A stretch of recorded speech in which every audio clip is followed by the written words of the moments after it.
level 1 creators on it.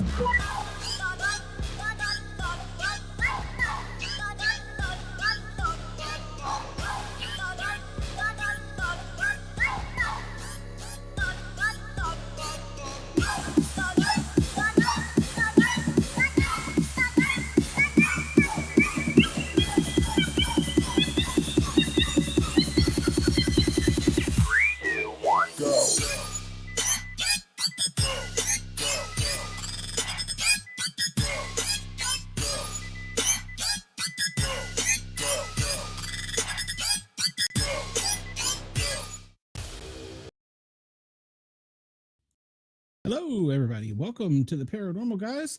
Sorry, we're running a little bit behind tonight. We've had some technical difficulties. So, hello, Wendell. Welcome.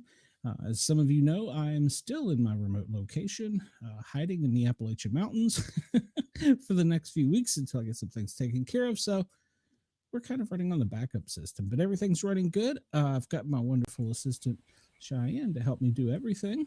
So she keeps me sane. I am also hiding in the backwoods of the Appalachian Mountains, True. but by choice.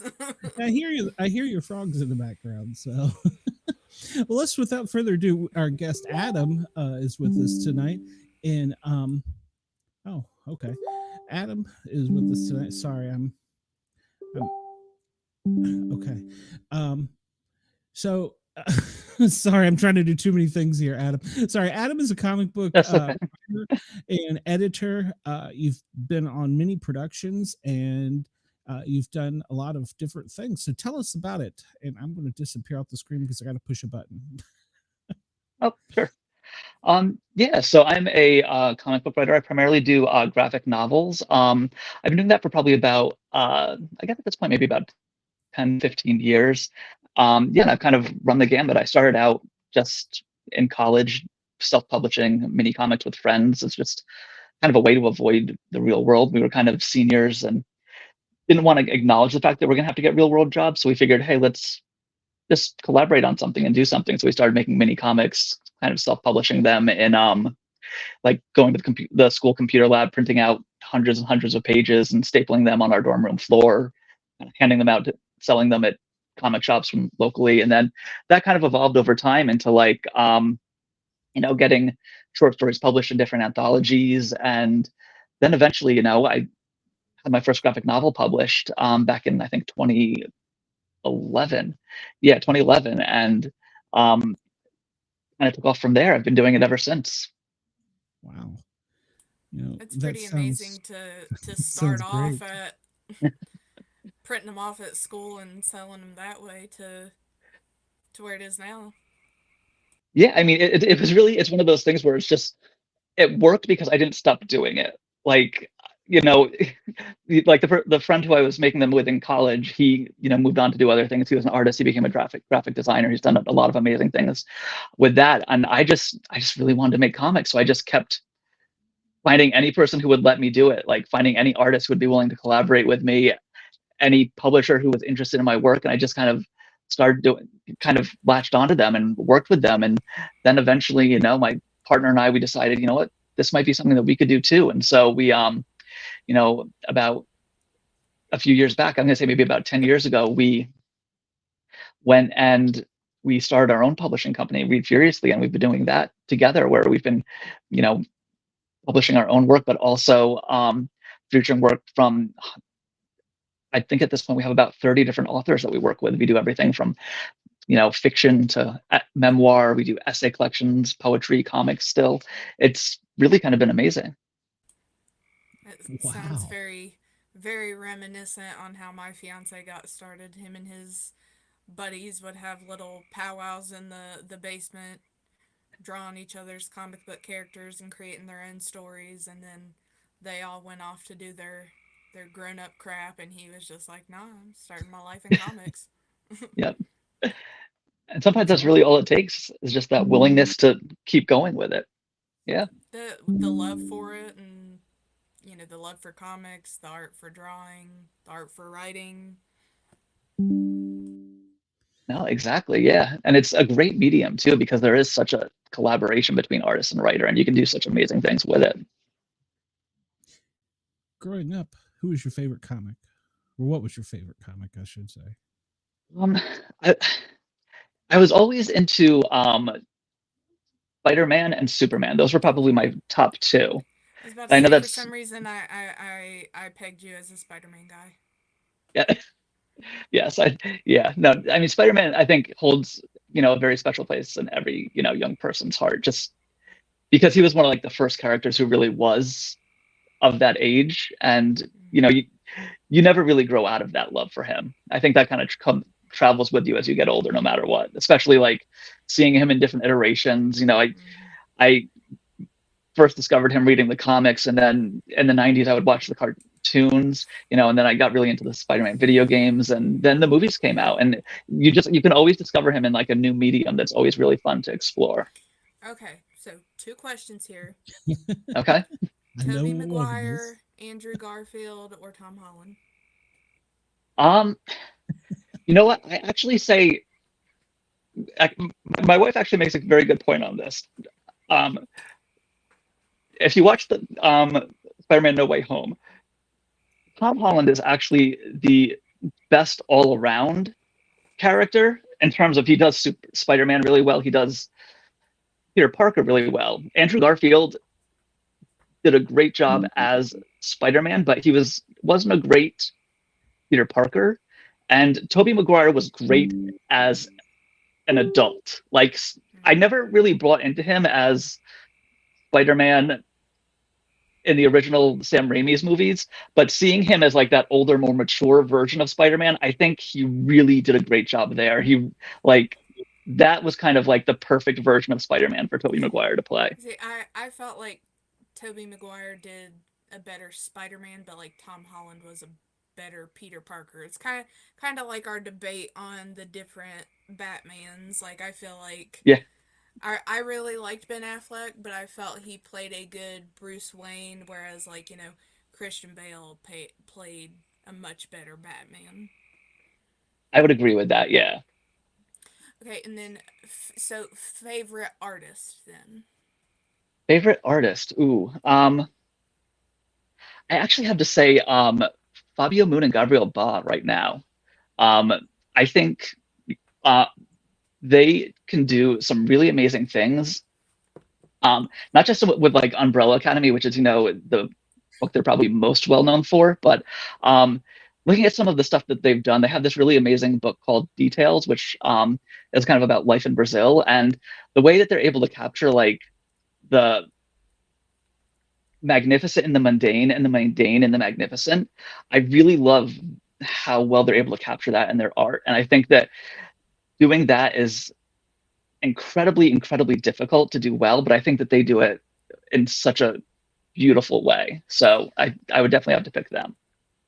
I do have to say, because I'm odd where I'm more of a writer. I used to be like an artist back in the day, but Hmm. I my fiance is a comic book artist, so I after being together for 12 years, things kind of collect up here that you don't maybe not necessarily want, but you don't have Uh-huh. much of a choice after 12 years. And I'm really weird about like certain artists that I like things that have super like super amount of lines, kind of like I really like Todd McFarlane and Greg Capullo, especially with Spawn. Oh yes, yeah. Very liney things like that, but he has Hmm. a Fabio Moon has a very good, more cartoony style. Still very detailed with the lines and everything, but the blockier nature of it, I really like that. Yeah.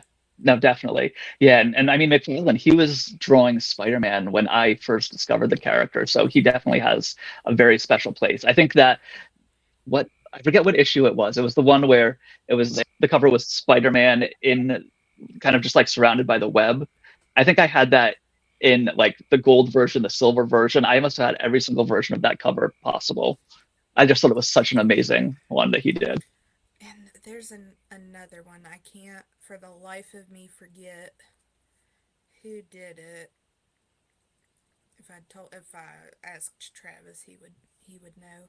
So whoever the artist was that did Maximum Carnage. Maximum Carnage. I don't remember that. I know the comic, but I don't know the artist. Yeah, that was great. Oh, because I bought uh the trade of that because I love Venom and I love Carnage because anything that's Mhm. got like crazy long fingers and crazy teeth, I'm like, ooh, gimme, gimme, gimme, gimme. Yeah. Uh,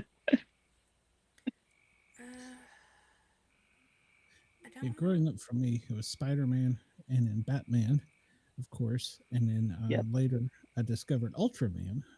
That was kind of a weird one, and Speed Racer, but they were on TV, so Oh yes. that was that was kind of the ones I discovered later in life. Um, but yeah, I've always enjoyed comics as part of my life, and I think that's awesome that you took it from childhood and you've made a career out of it. I mean, I've by trade a firefighter paramedic. I could say that maybe as a kid I might have started some fires, but I got to be an adult later and go play on the fire Yeah. engines. But yeah, that is great. And um, I mean, I'm trying to think what would be if you could draw any particular one of them as a child growing up and you could go back and nostalgic do it. Do you have an episode? Do you have, or not an episode, a book that's special to you? Because I know a lot of people I talk to, they're like, oh, I like Spider-Man number 300 or whatever. And it meant something special to them and they wanted to go back and redo it in their image. That's a good. It's funny, because there aren't necessarily any particular ones that I could say, but I definitely think that there are kind of aspects of the characters that like I would love to explore more that I don't think kind of get talked about. Like Superman, for example, is one that I always really liked. And I always felt like I would love to see a series that's much more him and Lois just in their daily lives. Like not necessarily taking out the superhero elements of it, but just like showing their relationship and how they work so well together. Like I think that was one of those areas that like I really liked seeing growing up, but I never really got to see the way I wanted it to. So if I could go back, I would love to kind of have stories like that that I could explore. That would be pretty awesome. I'm still here. I'm having technical difficulties and I'm trying to get us live on Jurg's radio. If anybody wants to call in, the phone lines are open and I think they'll work, but my camera just crapped out for some reason. 1-888-88-YERGZ is the phone number, and I'm still working on getting the stream going. So I'm in the background. So as soon as I messaged him, I knew he would know who the artist was. It was Mark Bagley who did Maximum Yes. and it's funny for me because I didn't read comic books growing up, but I was always a crazy Scooby-Doo fan. And back whenever I was younger, our local Piggly Wiggly would sell Scooby-Doo comic books. Oh, nice. So I would just be like, oh, it's Scooby-Doo. That's all I care about. But so I got the trade for Maximum Carnage, and I'm like, I'm just looking for it because I want to see all the crazy teeth. That's a good one. Yep. Yeah, that's actually something that we don't see as much anymore. I mean, that was where I used to get most of my comics was just at the grocery store, and that's now it really has become a thing where it's. I mean, you see it sometimes, but it's much rarer than it was growing up. Well, and I mean for years and years too, though, after they took like regular comic books out, you could still get like I know at our local supermarket down home, you could still get Archie there for years. Oh yeah, yeah. Archie, I almost forgot about them. I never could because it was always right at the checkout. Like right above the candy, it had the little Archie's comics. It's funny, my son right now is really into Sonic the Hedgehog, and we were at the library this past weekend, and he found a bunch of old Sonic the Hedgehog graphic novels, and we brought them home, and I was flipping through them, just looking at them, and like, it's an Archie comic, These are from back in the 90s when they used to publish those. So what kind of projects are you working on now? So right now, I just finished up. I'm kind of going through the final editorial for my upcoming book, Last of the. It's a very different book from, What was it called again? and it is a story that's five interconnected characters that all kind of center around the very last radio broadcast ever. Oh. And so plays with it plays with different forms. So it's a graphic novel, but it also has these epistolary elements in it where there's no dialogue through the entire book, but the entire story is told through letters and, podcast transcripts, email newsletters, things like that, that are kind of read over the imagery that's playing out in the panels of the pages. See, I feel like that would be more something like my style. If it's like all in the images of it, and it's told like that, Yeah. that would be more my style of thing. Yeah. Well, it's something that I really wanted to try because I always leaned very heavily on dialogue when telling stories. And one of the things I wanted to see if I could do is I wanted to see if I could step away from that and find ways to tell stories that worked very well visually, but also had a narrative element to them. So I played around a lot with this idea of approaching it almost like each. So back in the days, they would have those elaborate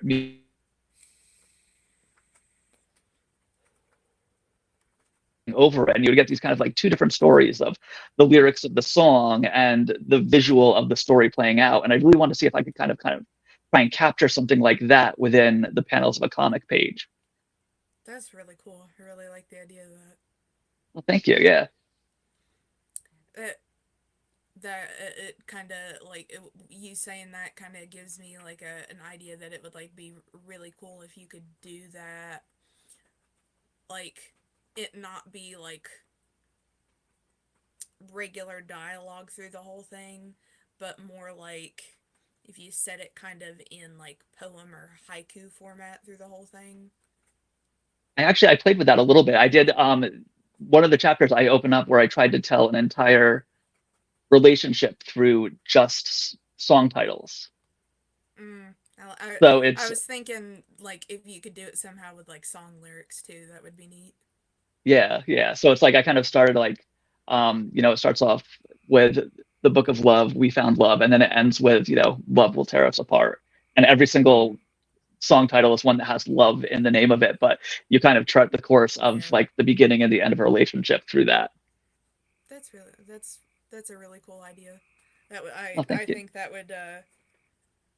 would definitely be something different, especially for like I have always loved to read, but as I've gotten older, my attention span can't hang on to something. So I'll end up reading like the same paragraph over and over and over again. So I primarily do like audiobooks. So I think the more for the people more on the ADHD side with that, you'd be able to keep along with it a lot better if it's all visual and just told through. One of my favorite authors did I believe all of her books are like this. Her name is Ellen Hopkins, and she's got several different series, but I found it very interesting that the books were all done in like if you switch to each page, like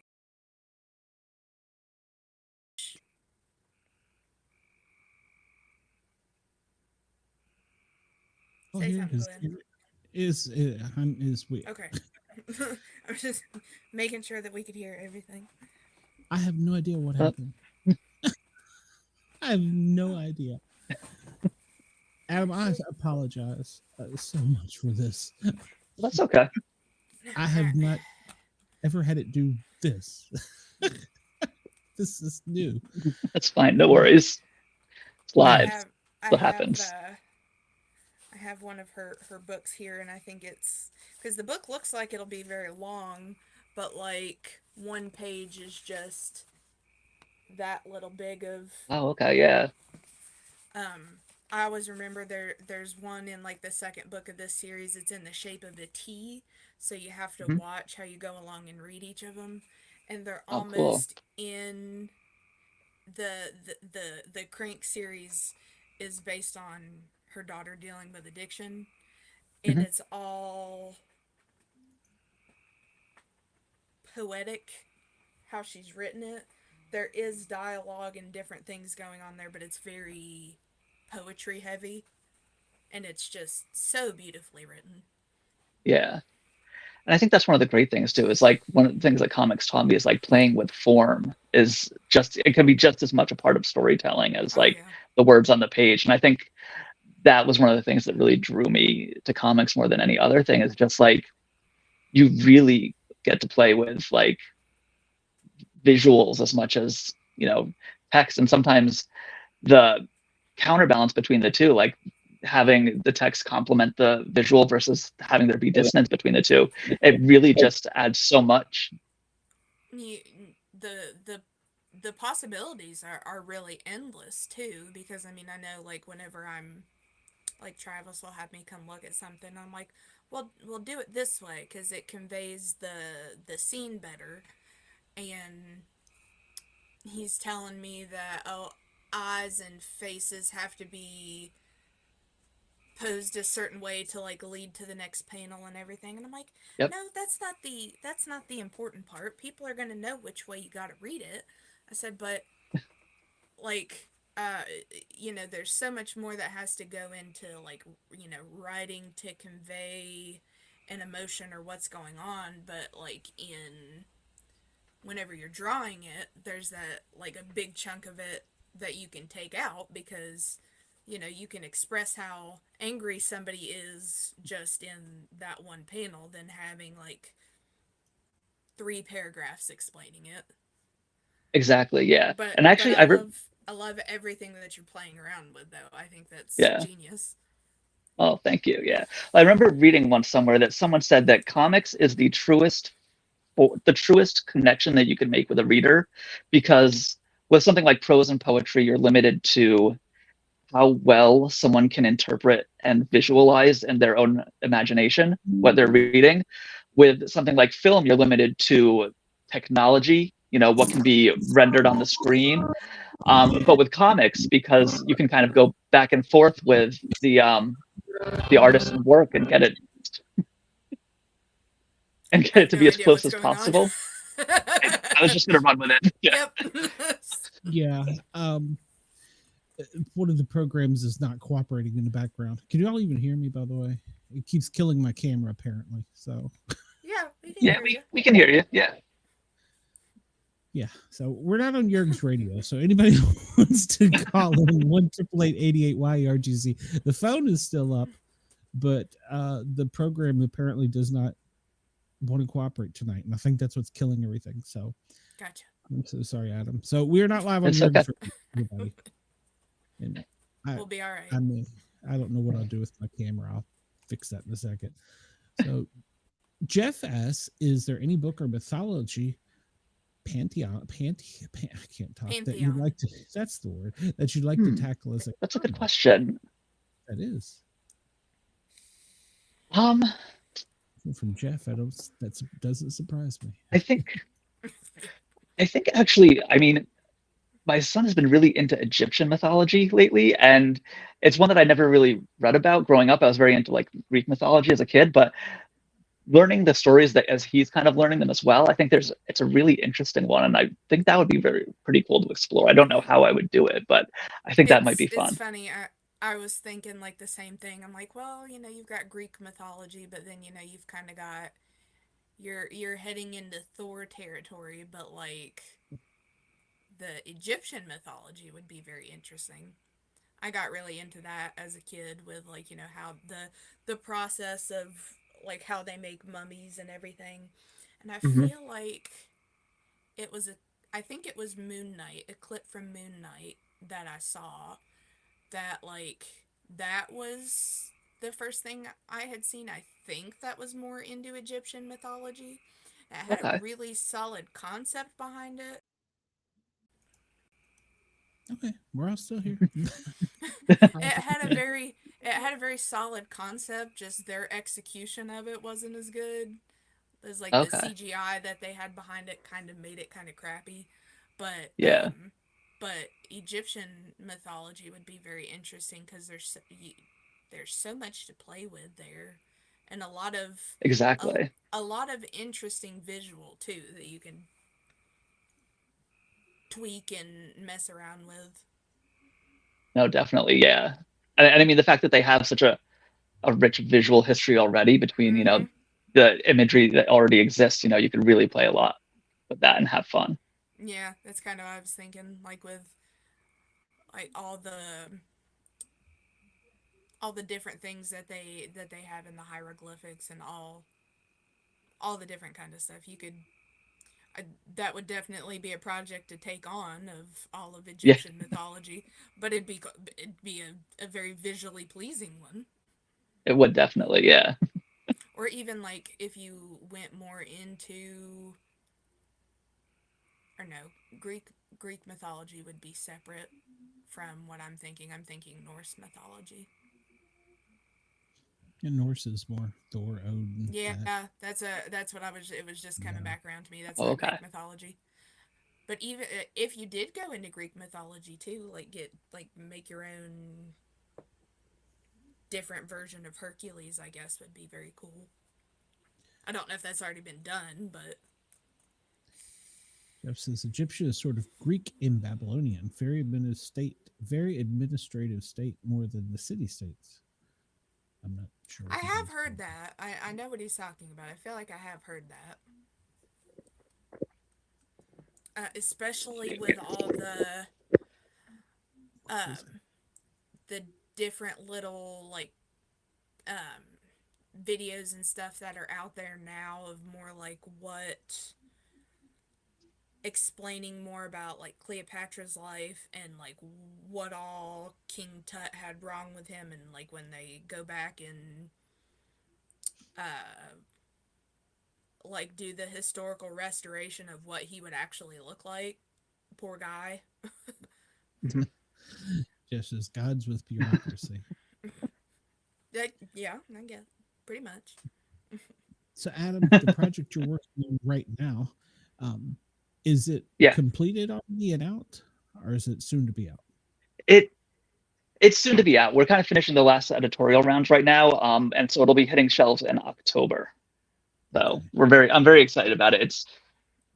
I've been working on it for off and on for probably about the past 5 years now. Oh wow. Yeah, that was one of the questions I wanted to ask about. It's Gonna have pretty to big get my grubby little hands taking. on that. Yeah, that was one of the In the questions very I was going beginning, to ask. it was How long it I didn't takes? know what I wanted to do with it.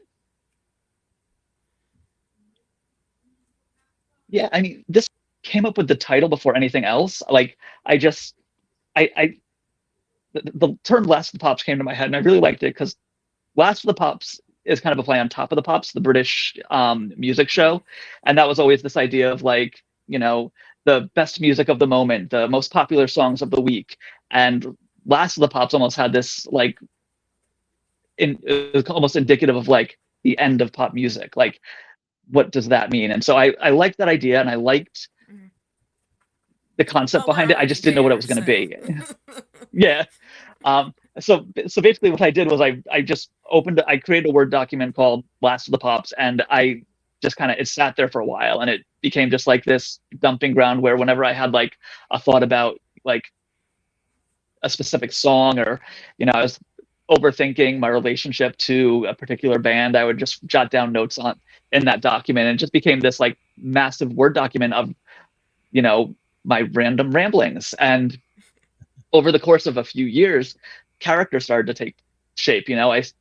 I started pulling from other places as well, not just music. I started thinking about how when I first graduated college, one of my first day jobs before I started getting things published was working for the New Jersey Press Association. And I kind of watched the newspaper industry fall apart around me.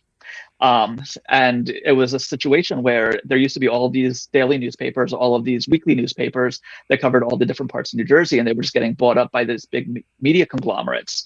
And they would consolidate, they would streamline, they would, in some cases, just completely shut newspapers down altogether.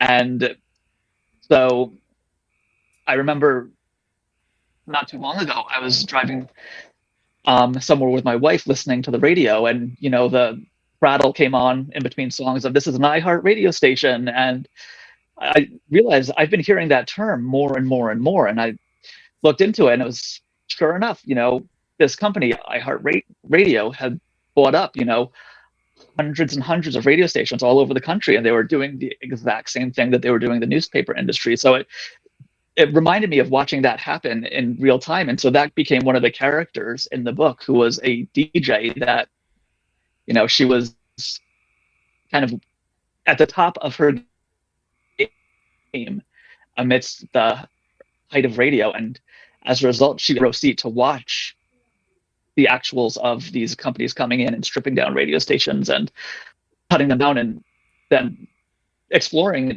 what would actually be those next steps that might actually happen as we look at what streaming is going to do, the decline of record sales, things like that. Eventually something like radio is going to become antiquated, and like we're at the point where the only place that radio really exists is in cars, and even that you can hook your Bluetooth up to. So when does that point become radio just isn't relevant anymore, and they just say, okay, well, we can stream everything, we don't need these radio towers? And so what would that mean to a character who built their entire life, their entire personality around being one of the most popular DJs in the world, who was dependent on radio?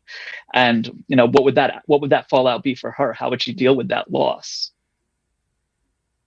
So little by little, like all of these different things started to kind of come together in this document. And then over the next 5 years, I just started playing with how I wanted it to work, how I wanted it to play out within the page. It took different forms. At one point, it was just going to be a novel. And then I realized that there are some really great visuals that would work well with it. And I really said, what, it makes sense to do it as a comic, but it can't just be a regular comic. It can't just be something where everyone's talking to each other and we're watching these things happen. There has to be some other element to it. And that's kind of how I came up with that idea of the epistolary storytelling, where everything is kind of trying to play out like a music video, where there are these different narrative elements that are kind of being told over a completely different or a completely similar visual story that's playing out on the page. I love it. But yeah, so that's my long rant about how I came to write Last of the Pops. No, it's very funny because once I started getting like familiar with comics and how all of that kind of stuff works, I have found like whenever I'm writing like no, I want to sit down and I want to write a book, but then it's like, no, this can't be a book because I can describe this however much, but you got to see it. It's going to make it better if you see it. Yeah, exactly. You can use however many fancy words to convey it, but it's not going to be proper unless you can actually see it. Exactly. And sometimes those emotions just need to feel real. You need to see them on someone's face in a panel in order to fully get someone to connect with them. But I love the way that you're doing it, because I feel like it very much breaks the typical norms for comics. Mm-hmm. And I feel like there are probably a lot of people out there that feel that same way, but it's like, no, I can't stray from how comics typically are, so I'm either gonna can't have my cake and eat it too. It's either gonna be one way or the other. But I feel like because that even gives me hope. I'm like, okay, well, I'm not the only one it's not that crazy of an idea. Yeah. Well, I think that's the thing too, with when I was a kid, I loved, like I said, I loved Superman, I loved Spider-Man, I loved those just regular traditional superhero comics, but I lost interest in them as I got older. By the time I was a teenager, I wasn't really reading comics. I was watching movies a lot. I was playing in bands. I was doing all this different stuff. Comics were a complete afterthought. But then when I got to college, I had friends who turned me on to artists like Marjane Strapapi, Harvey Pekar, Linda Berry, you know, Craig Thompson, who are doing all of this very, very different stuff from what I was reading as a kid. And it was one of those times when it was one of those aha moments where I was like, oh, comics aren't just this superhero thing. You could do Mm-hmm. so much more with it. And I think as a Yes. result, like those kinds of stories really inspired me to want to take, the things that I loved about comics as a kid and the things I loved about those comics I was reading as an adult and find ways to merge them together or find ways to completely just break all those different molds that I had found over the years. Like Mm-hmm. the first book I wrote, Brian and Bobby, was a superhero story, but there's very, very little superhero stuff that actually happens in the book. It's very much more of this character study about these two people who come from very different backgrounds and just kind of meet and basically have this kind of weird, slightly codependent friendship. But like the superhero elements are there, they just play such a small part in the overall story. And so it was really my kind of way of like taking, a Spider-Man story, but trying to do what, you know, Harvey Pekar might do with it. So that's always kind of been one of those things in my mind is like, yeah, I want to make comics, but I want to make comics that, I want to read that are completely It's unexpected in it's from a almost storytelling like perspective. taking comics but making them for grown-ups. Exactly, yeah. Yeah. Yeah, there was And that's nothing like original either. There are so many people who are doing that too. there was a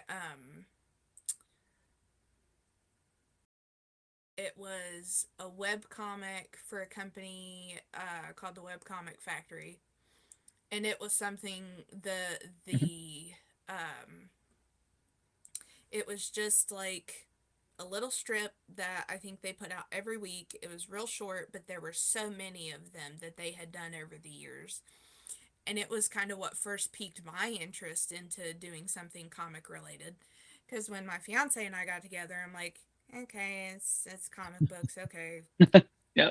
whatever. Yeah, he's a comic nerd. Yeah, And I'm like, yeah. it's like I was saying, I when I was younger, I used to get freaking Scooby Doo comic books. That's all I cared Mhm. about. It was Scooby Doo.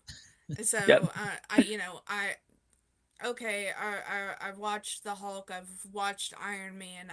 I get it.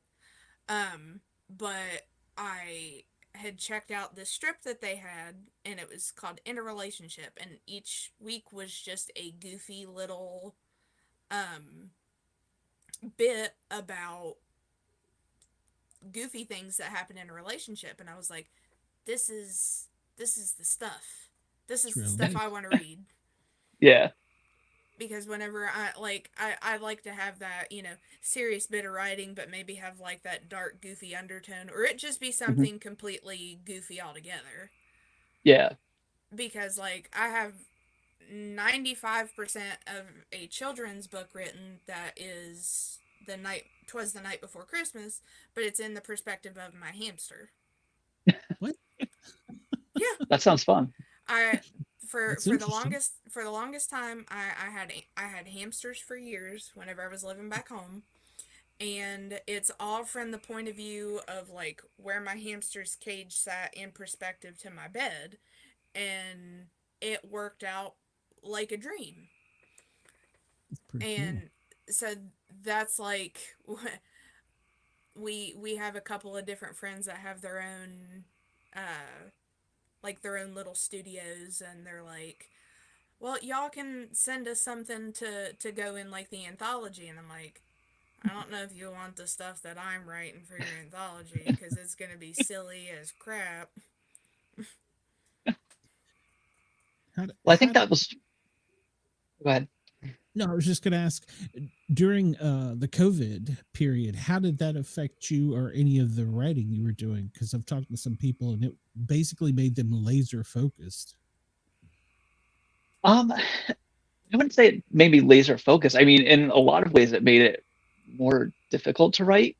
Um, like, when COVID hit, my wife and I had a 2-year-old son, and we were trying to manage, all the things that we were doing in the publishing company, all of the other work that we had going on, and also kind of just making sure that we were active and attentive parents as much as we needed to. And so writing really became a chore. Like, it became one of those things where we tried to find time to do it, but we couldn't always. Like, I admittedly, though, I ended up actually writing most of Last of the Pops during the COVID lockdowns, but I wrote it like on my phone as I was trying to put my 2-year-old to bed. Like, I was sitting there waiting for him to fall asleep in my arms as I was kind of like trying to write out panel descriptions and things like that on my phone. Um, so it was definitely one of those situations where we became stretched so thin that writing just wasn't as much of a priority.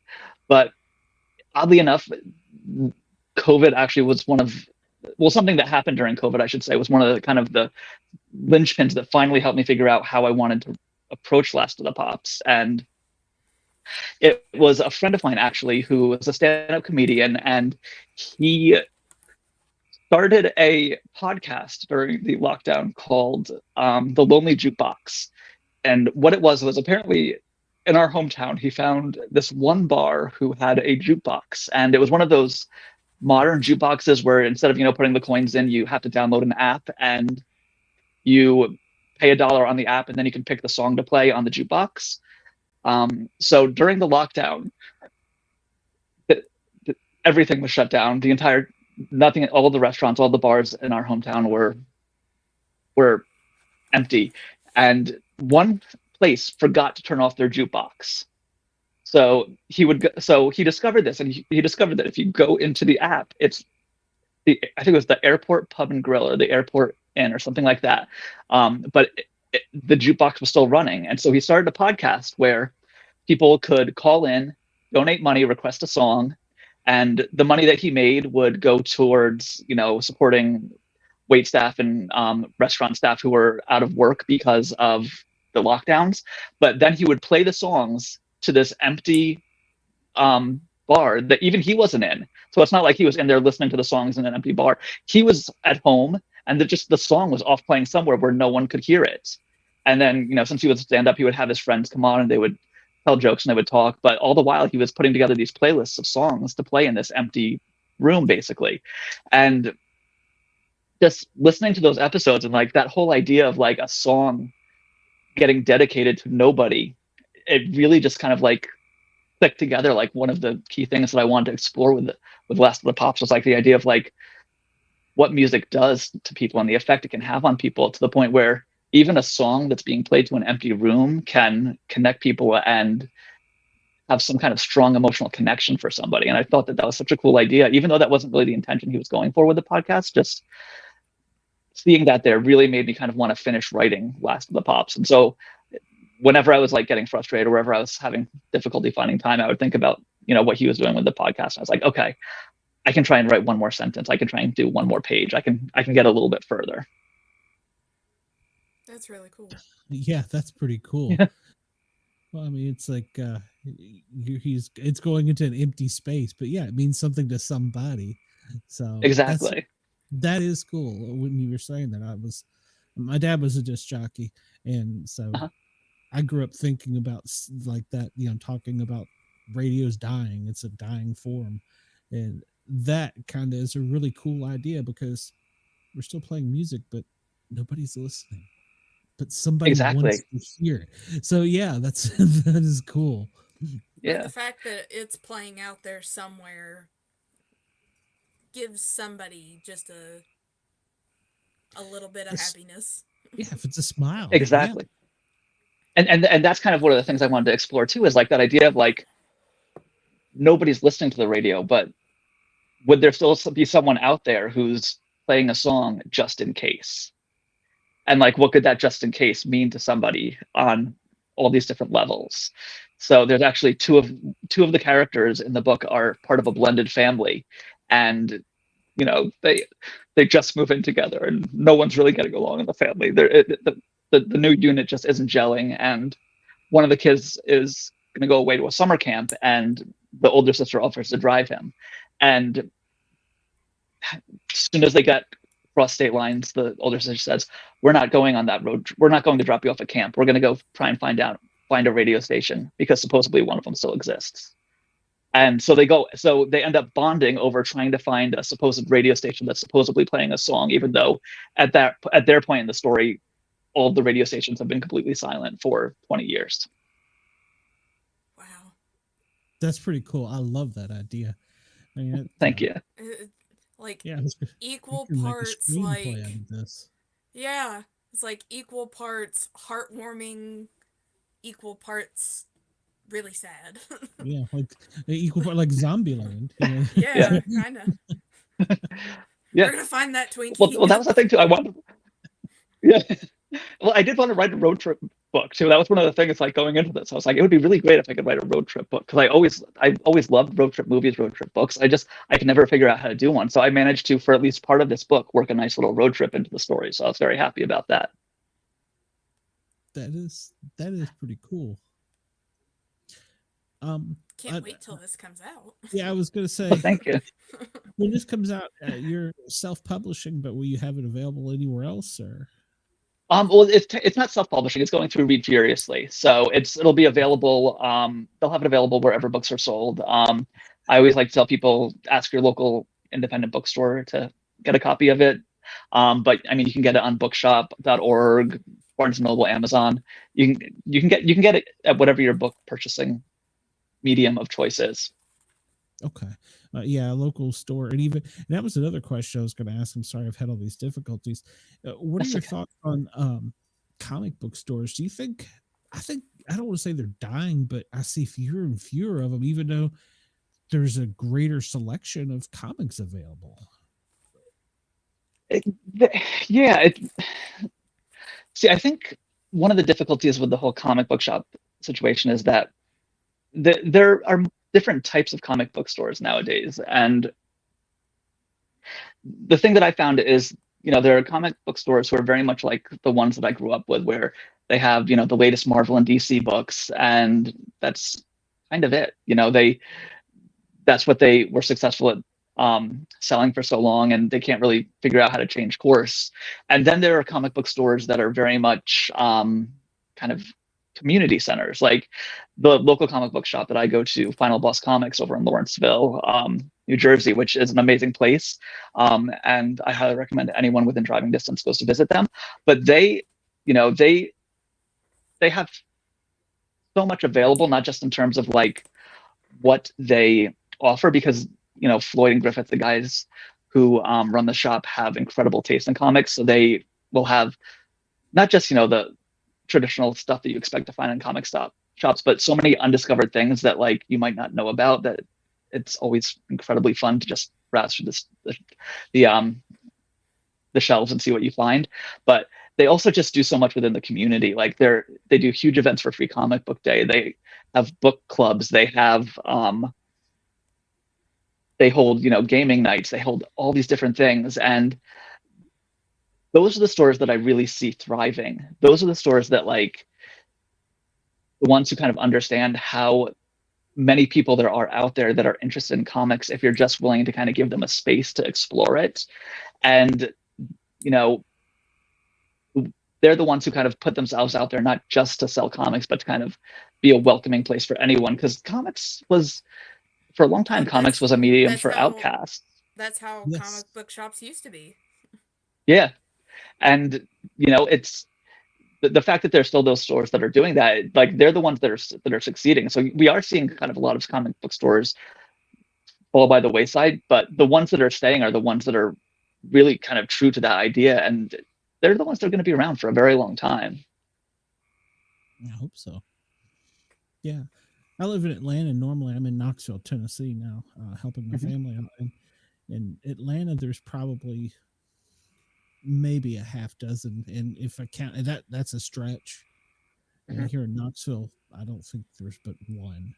And when I was growing up as a kid, it seemed like well, not only One could on you buy every them at the corner. People's Drugstore or Yeah. Yeah. whatever, there was some that, and then there was one in Washington D.C. It was on Mount Vernon Avenue in Alexandria, Virginia.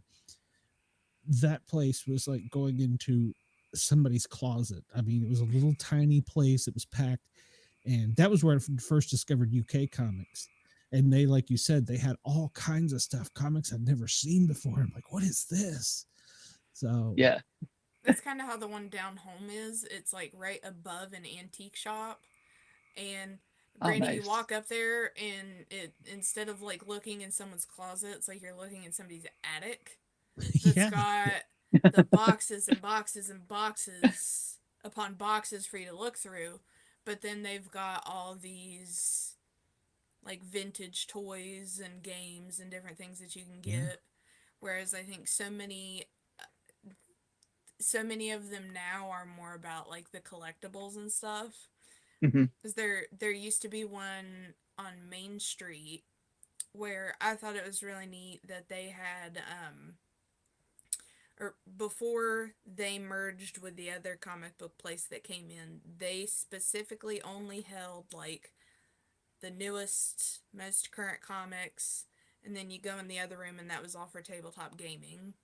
But then Hmm. they ended up merging with a new place that came into town, and like you could go in there and play old Sega games, old a lot of different older type games. They had like a beanbag chair and you could sit there and play games like you were at home. But Uh-huh. they would also have like the new stuff, but again, like boxes and boxes and boxes for you to sort through, plus like old VHS tapes that people would like to have and collect, plus Hmm. all these. They are no longer on Main Street. They moved like about 20 minutes up the road, but their Facebook page is always posting about like all the new different more vintage things that they're getting in, and they actually get quite a lot of, because they kind of seemed to head more in the collectibles, just Funko Pops from wall to wall at one Oh, point, yeah, yeah. but now they're getting more into, here, would you like this Call of Duty blacklight helmet thing? And I'm like, I don't even know what that is, but it looks pretty cool. Yeah. yeah. I like that thought where you could go in and there's a guy that knows where everything is in that one box. Yep. And I remember, Adam, I'm sorry, we sidetracked a whole lot from where your book. That's I okay. remember going into the store. Not only did us discover British editions of Transformers, but I asked the guy, I said, well, I want to be a fireman. And he's like, oh, there's some emergency comic books. And I was like, what? I'd never heard of that. It wasn't on the Yeah. drugstore shelf. So, yeah. Let me And go in the that's why, back room. I got a whole case of these back here for you. well, I think it's important. And I think it's a good medium for kids too, because, well, I mean, we had on the other show somebody that wrote a book about how to dial 911 for kids. So I think it's Nice. still a good medium to get out there. And I love the idea of yours where it's the last radio station. So that, what, by the way, do you, or if you probably don't want to say, what was the last song? It was Video Killed the Radio Star. Appropriate. Yes, and the as the Caroline, the DJ, is like talking about it, she has some very choice opinions about that. Um, but I won't go into that in too much detail. Sure. Yeah. Save us something. Yeah. That's I funny. love that though, because that also was the first one on MTV, I believe, wasn't it? Which is exactly why they thought it was a good idea to make it the last one on radio. Yeah, that's interesting.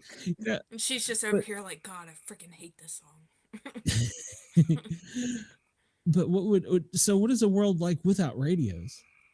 I A mean, sucky one. yeah, I mean, I'm sorry. yeah, I would say, what is a world like without radios? I mean, I just can't imagine. I know the talk is here lately. We're going to cut AM radios out of cars, and yeah, Yep. I think they fought back and they got them to where they're back in. But what is a world like without that? I can't even imagine that without that medium. Well, and I think that's one of the things that you don't realize is that, like, it's going to happen in a way where you don't even notice it. Like, It'll just be ever so slightly come the years.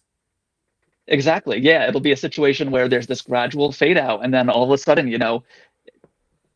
radio stations are there's maybe just one or two shows that are, Radio's gonna turn recorded in one Blockbuster. place. Exactly. Yeah.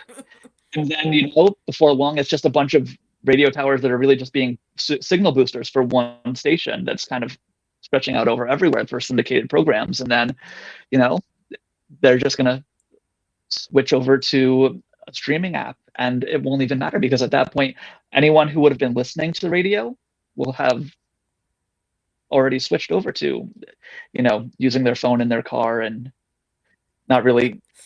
That makes me really not want to listen to my streaming services through the car now. I struggle with that a lot. Well, I know I'm a ham radio operator too, and I always remember listening to the shortwave radios and hearing international stations, and you don't even hear those anymore. I mean, like Radio BBC, Radio America, they're still out there. They stream. Yep. Yeah, and that's actually one of the things, because over the course of the years that I was writing this book, I was also doing like a lot of different research on radio and podcasting, streaming, things like that. There's actually a website called Radio Garden, where it's a map of the globe, and you can basically go anywhere in the globe, pick a point, and any single radio station that has a stream available, you can listen to it. So there'll be days when, like, I can't sleep, and I'll be at, like, let me see what music's playing in Kenya right now, and I can just swipe over on the map and see if anyone's streaming something. Yeah, I wonder if it'll turn more into like kind of like Thin Rock is, or where it's like all on. It's on your phone there for a while. It's switched completely from the radio to somebody's basically DJing through their phone, and then eventually that's. Yeah, exactly. You're right. It's going to go so gradually we won't even notice it. So that's a scary. That'll be like the gradual fade out of, like, VHS to DVD to. Yeah. Hey, I was at a Best Buy the other day and I saw vinyl, and they had record. Oh, vinyl's making a huge comeback, actually. There's hope. It has the last couple years. Yeah. You can get vinyls at like Books A Million. You can get them at Walmart now. Oh, yeah. I hadn't been looking. That was the first time I'd seen. I was like, there's still hope. But yeah, of course, when my dad was a DJ, it was, he first started, it was reel to reel. Then it was switched to vinyl. So yeah, I can't imagine a world without radio. It's a scary thought. I think I could live without the internet more than I could live without radio. And I think it's because I grew up around it. So, and that, like I said, I'm a ham radio operator, but even if that went away, that'd be scary. So, yeah. Well, I think that's the thing too. Like, speaking of vinyl, like, like, it was funny because as vinyl was kind of making its resurgence, I always said, I'm not going to be one of those people who gets pretentious and starts buying vinyl records again. I don't want to be one of those people. And then when my son was born, I really wanted to kind of introduce him to the music that I always loved. And so we would have like music time at the end of the day before he went to bed. And so I'd pull out my phone and I'd try and play a song. And at 2 years old, he was already like, oh, time to play on daddy's phone. And he started tapping through songs and things like that. And I realized it was like, this isn't a good way to introduce music to him. And so I ended up going out and buying a record player and a couple records. I was like, he's not going to be able to click around on this. He's not going to be able to, just fast forward through songs if he doesn't like it. This will be a way that I can introduce music to him in a way where he kind of has to slow down and listen to it. So I ended up starting a vinyl collection specifically for that reason, is that the technology,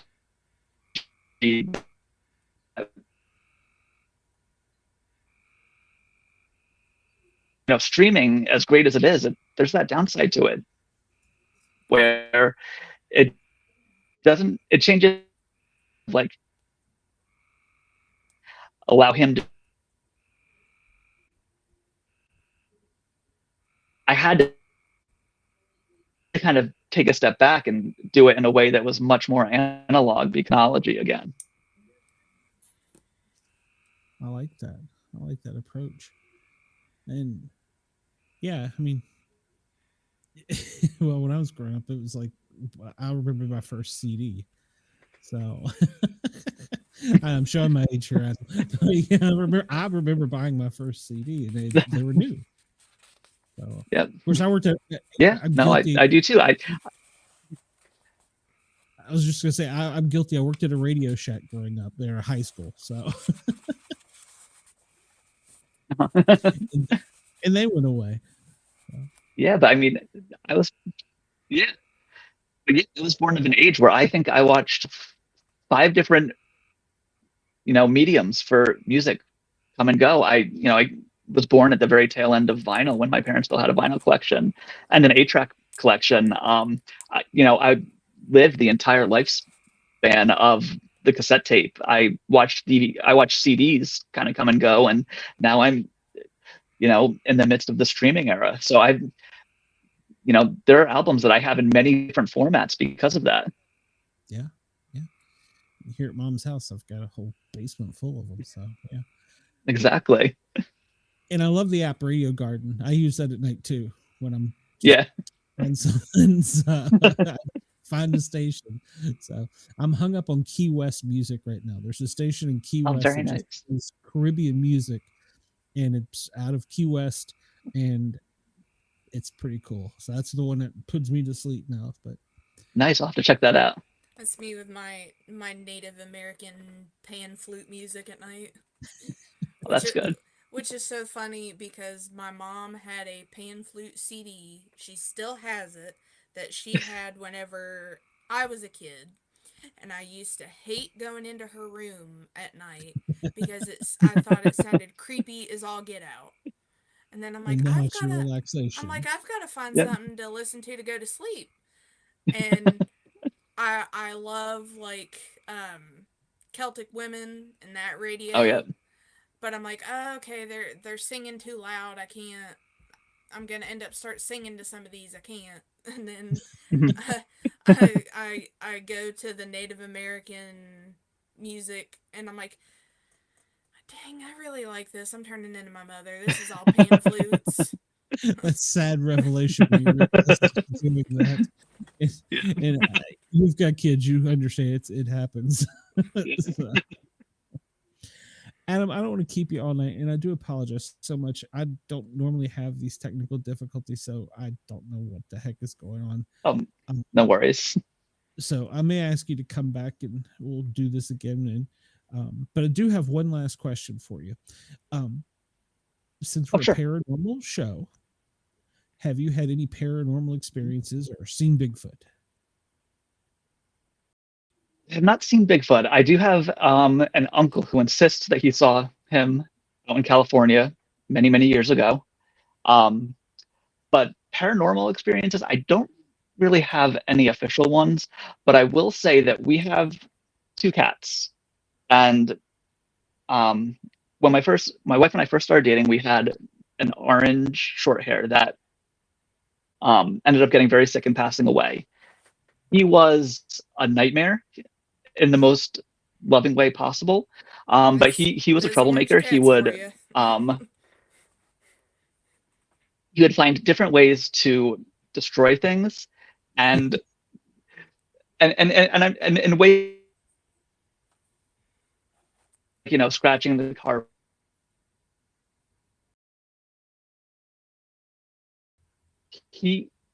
After he passed, we got another cat, and then when my son turned 5 years old, we got him a kitten. And every single one of those cats has managed to copy the way that the destructive tendencies of that one cat. When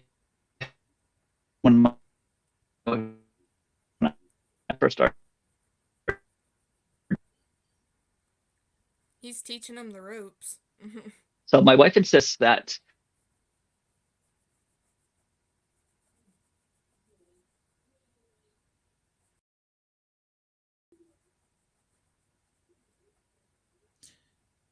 broke up there a little bit towards the end, Adam. He's frozen now, I think. That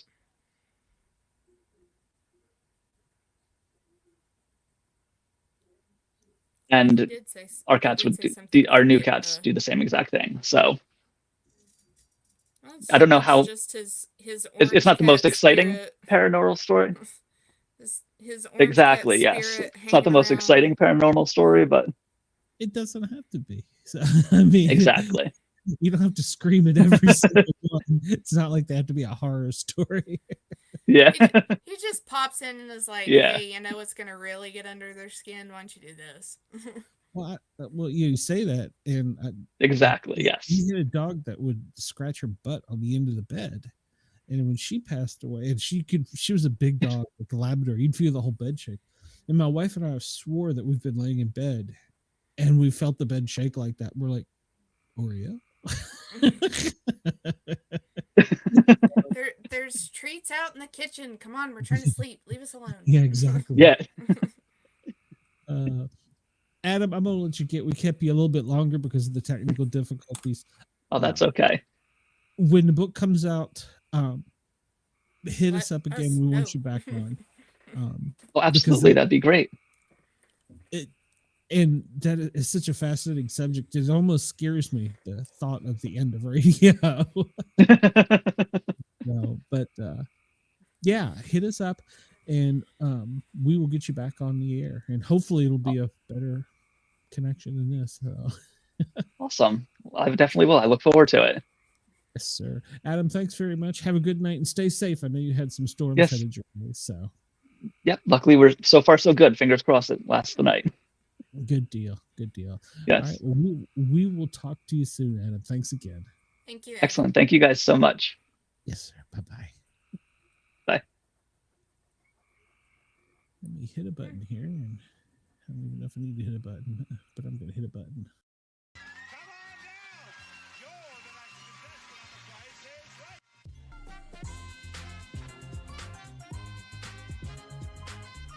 Hi, Rich Fields here, and come on down. It's time for the Sport Cat Show.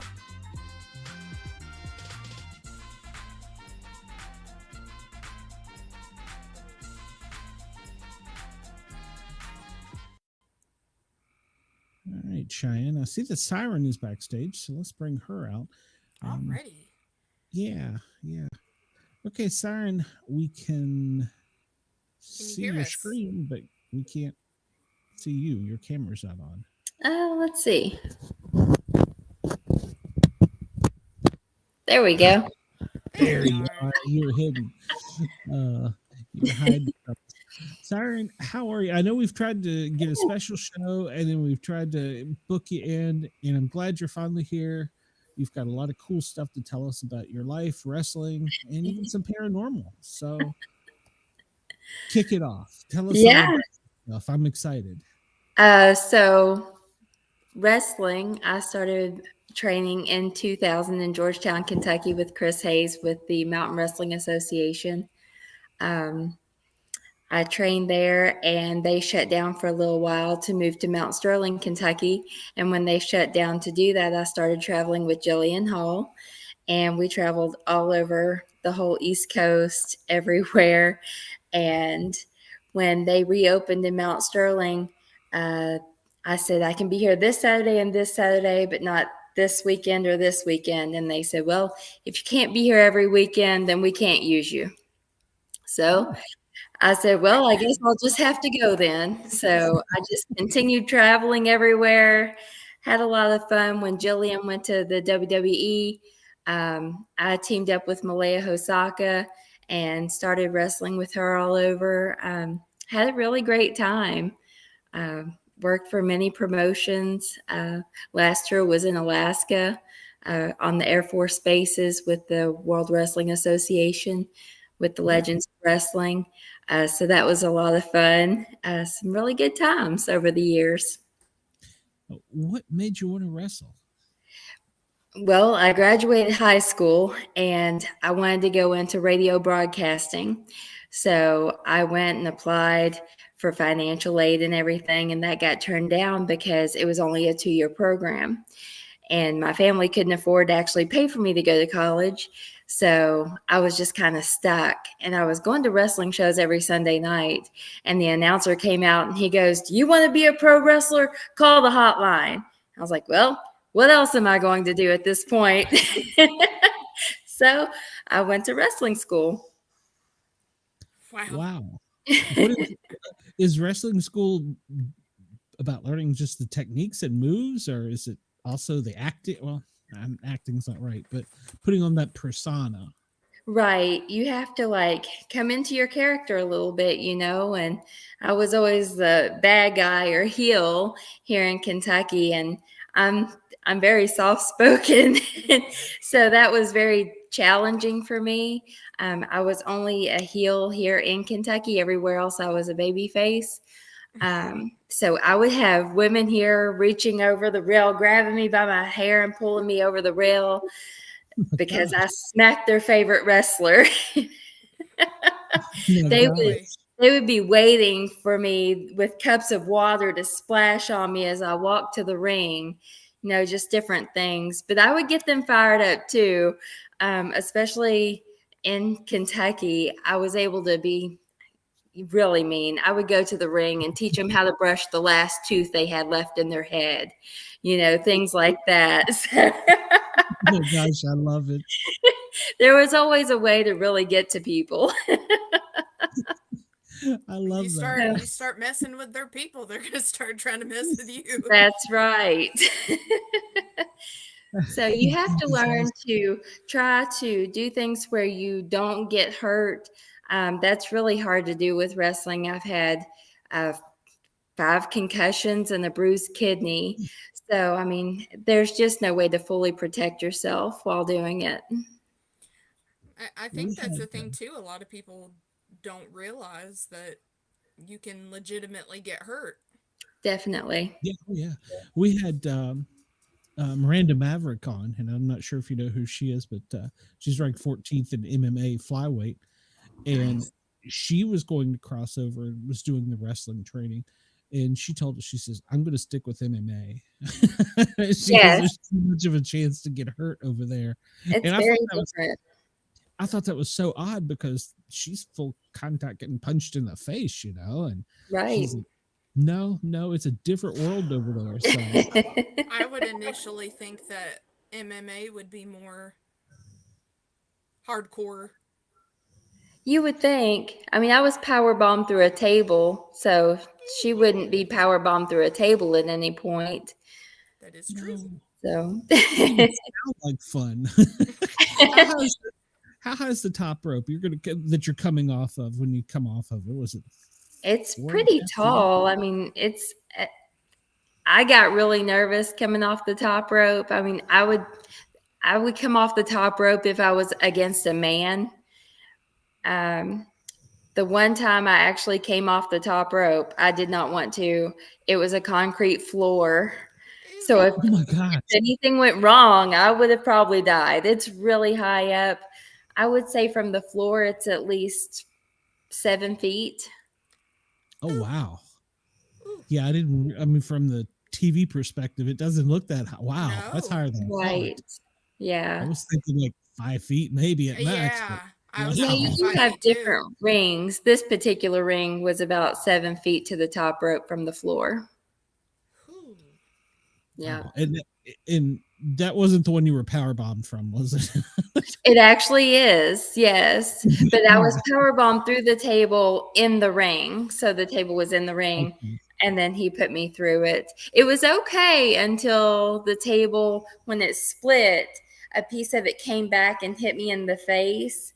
And it busted my lip open, which made it great because blood went squirting everywhere. And they came and carried me out of the ring. It was great.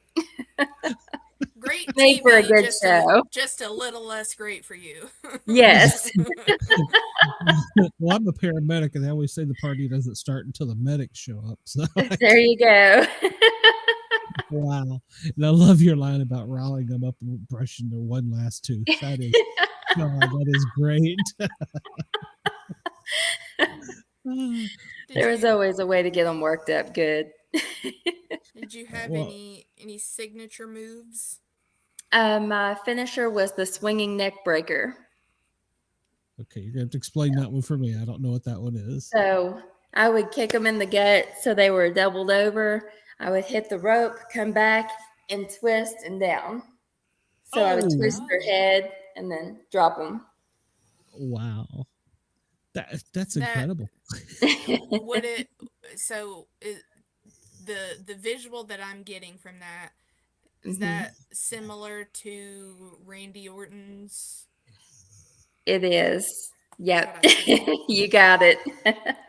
Pretty similar. So I know there's different levels, and now it's all, I think, WWE, and I think there may be a separate one now, but at the time when you were in, did you make it all the way to the WWE or whatever it was called at the time? I never wanted to go to WWE. That was back when they were doing, like, the girls were always in bikinis. They were doing pillow fights.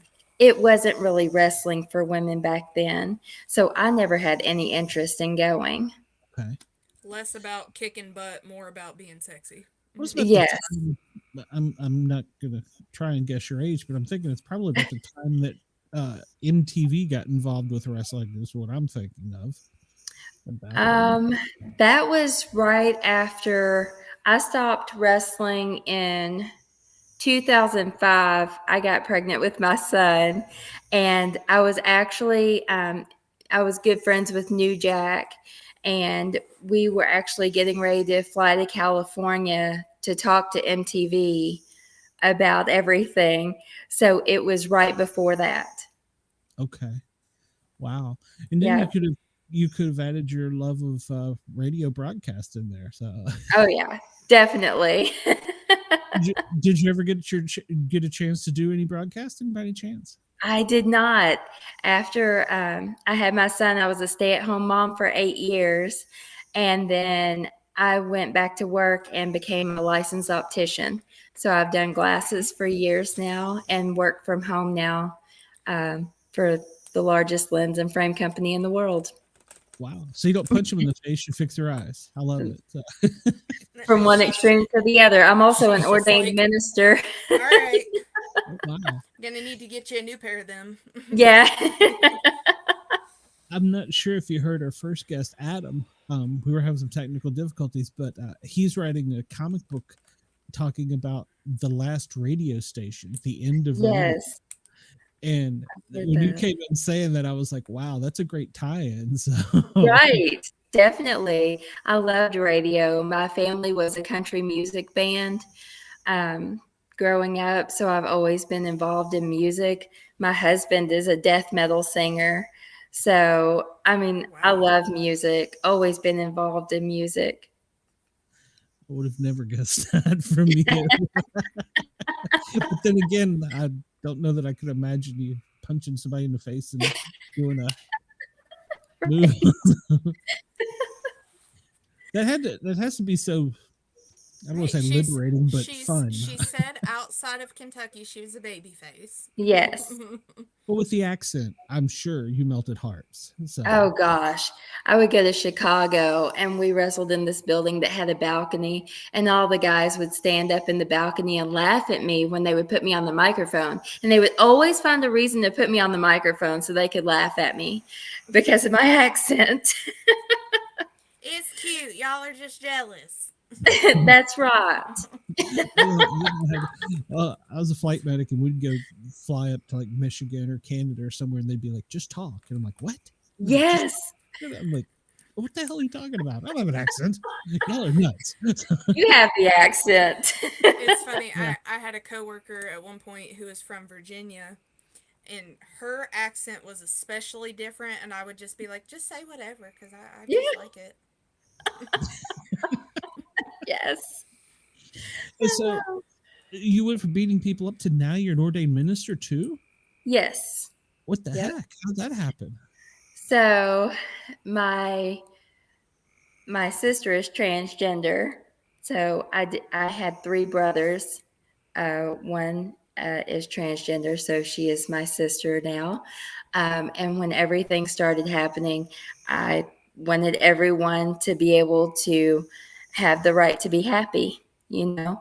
So I said, I'm going to become an ordained minister. If anyone needs me, if anyone ever refuses to marry you, I want you to be happy. Just reach out to me. So I became ordained that way. If anyone needs me, I'm here. I have several girls who have reached out through social media because like they don't have moms and they just need somebody to talk to sometimes. So it's kind of combined into my own little ministry. I was gonna Kind say of. you strike me as the type that would have the shirt that says "Free Mom Hugs." Yes, that's me. And a lot of ministers don't look like me. You know, I'm covered in tattoos, you know. So Jesus. yes, I feel like I can be more relatable to some people and they can be open with me and I can talk to them and they just feel more comfortable with that relationship. That is Yeah. so awesome. Yeah. I know. We usually go out on a radio station, and for some reason we're having technical difficulties tonight. And one of the new ones was Rainbow Radio. And I remember talking to Ross when we first started this, and he wants to get married at some point in his life, and I guess he thought because I'm from the South, you know, I'm just a big Bubba. He is, you know, I want the same rights as you to be miserable, and I was like, Yes. I get it, I get it. Yeah, that's what I tell everyone. You have as much right to be as miserable as me. Yep, I will not take it away from you. I promise. They can come out the holler with me and be miserable out the holler in West Virginia too. Yep. Yeah. Are you still in Kentucky, Syren? Are you still? Yes. Okay. Yep. Still here. I live in a little place called Nonesuch. It's Nonesuch place. Nonesuch. Yep. It's actually in Woodford County where Woodford Reserve is made. Oh, nice. Yeah. Nice. So we're on the Bourbon Trail. Very nice. Something I've always wanted to do is the Bourbon Trail, to be honest. We're right on the Kentucky River. It's in my backyard. That's cool. So your full-time job is optician. Mm-hmm. You are ordained minister. Do you still do any wrestling or anything like that? Or no. Do you miss it? Do you want to do it? Or I really miss it. It's very addictive. It's a great stress reliever. So I'm like, well, I'm gonna have to get a punching bag or something now and just take it out on that. Yeah, you miss it. You know, I miss the fans. Great fans. I mean, it's the greatest fan base in the world is professional wrestling fans. Very devoted fans. Yes, I was at a show and I'm walking to my car and this kid comes running across the parking lot and throws his arms around me. And his mom's like, I'm so sorry. I'm like, it's okay. I'm a hugger too. And she was like, oh, thank you so much for being so nice. You know, we drove 6 hours to see you tonight. And so I grabbed a picture out and signed it for him. And I was like, thank you so much for coming. Like I miss that. I miss those fans. They're wonderful. Wow, that is great, though. Well, you made a little kid's life better for a day, you know? So, yes. Yeah. I mean, without the fans, you wouldn't have wrestling. No. And, you know, the weird thing is I was thinking about this the other day is I don't watch it very often anymore, but they're all going to move it to Netflix. I'm like, I don't know if I'm enough of a fan to go to Netflix. So I'm wondering how that's going to transfer. Yeah, they're all moving it all of it to Netflix. I don't watch it anymore. It's so different. Like even from like I watched it back in like 2010. Mm-hmm. Around that area, and even from 2010 to now, how different it is. Yeah. It's crazy. It is. My last show, they were like, what's your finisher? And I said, the swinging neck breaker. And they were like, that's not really a finisher anymore. Excuse you? Yeah, I was going to say, so yeah. You want me to try it out then? Yeah, So they were like, let's add a little something to it. So I don't know if you all remember the Stratus Factor. So I threw in the Stratus Factor, then the neck breaker, and it's like, this is crazy. What is the Stratus Factor? You're gonna have to educate me here. So you get the person in a headlock, bounce your feet off the top rope, spin, and smash their head into the mat. Oh my gosh. Yep. So then after that, I stood them up, swinging neck breaker. Oh Yeah. wow. So I'm really old when my finisher isn't even a finisher anymore. I said, well, you are more than welcome to get out here and do it for me if it's That's not a right. finisher. I mean no offense by this, but I really wouldn't want you to do that on me. It just doesn't sound like fun. Just I'll demonstrate so you can see it's a finisher. Yeah. If Bobby Dizzle was here, one of our other co-hosts, we'd volunteer him to do it any day of the week. So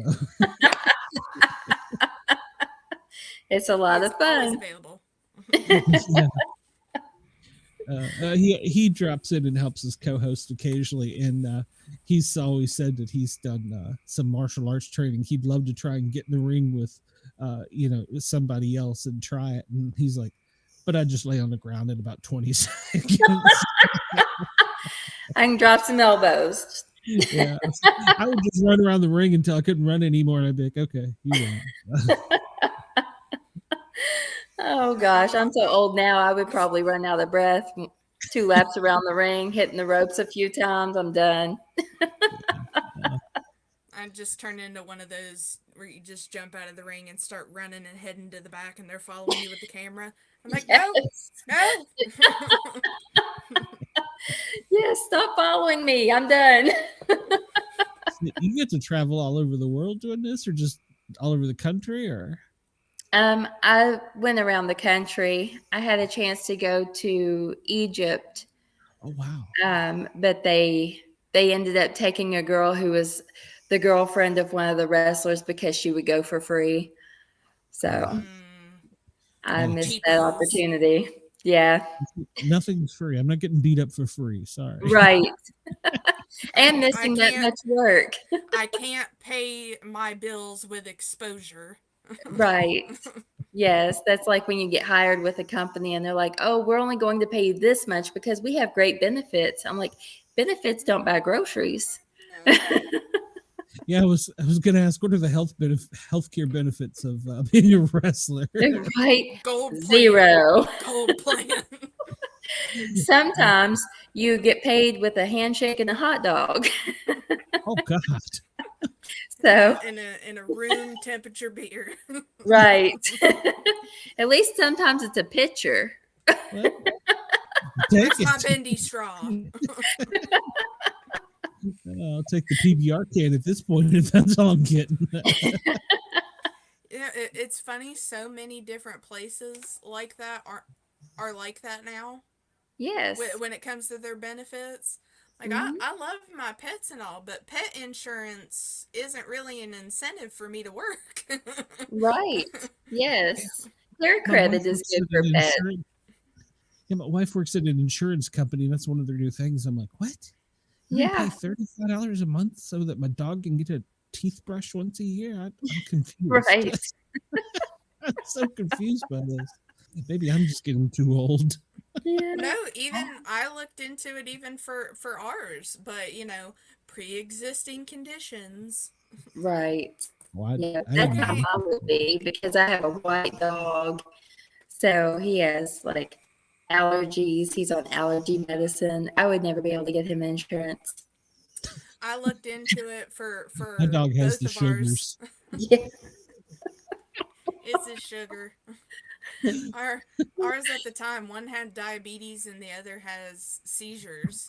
And I'm like, come on, this medicine for a dog is expensive enough, and if for $100 a month you give me a discount on her medicine, screw it. Wow. Yeah, I live in a world where there's pet insurance, so There's a changing world that we didn't anticipate. Oh, we can also get you ransom insurance now. So you can, if What? just for whatever reason you're held hostage and you need insurance to pay your gosh. ransom. Well, now I will tell you this: when I went to work for a certain fire department on the south side of Atlanta, the human resources lady said, "Take the gunshot insurance." I'm like, "What?" She's like, "Yeah." She's like, "Take the gunshot insurance." She goes, "It pays $1,000 immediately per hold." I'm like, "What? What did I sign up for?" Oh my Just gosh. go ahead and shoot me 3 times in the leg. It's you're not covering my deductible. So I took it because my wife said I'd better, but you know how that is. Yeah. Yeah, It luckily I cracks me never up. had to use it. But My one coworker throws that out to all of our clients and talking about our insurance. We also offer ransom insurance, and I'm like, shut up!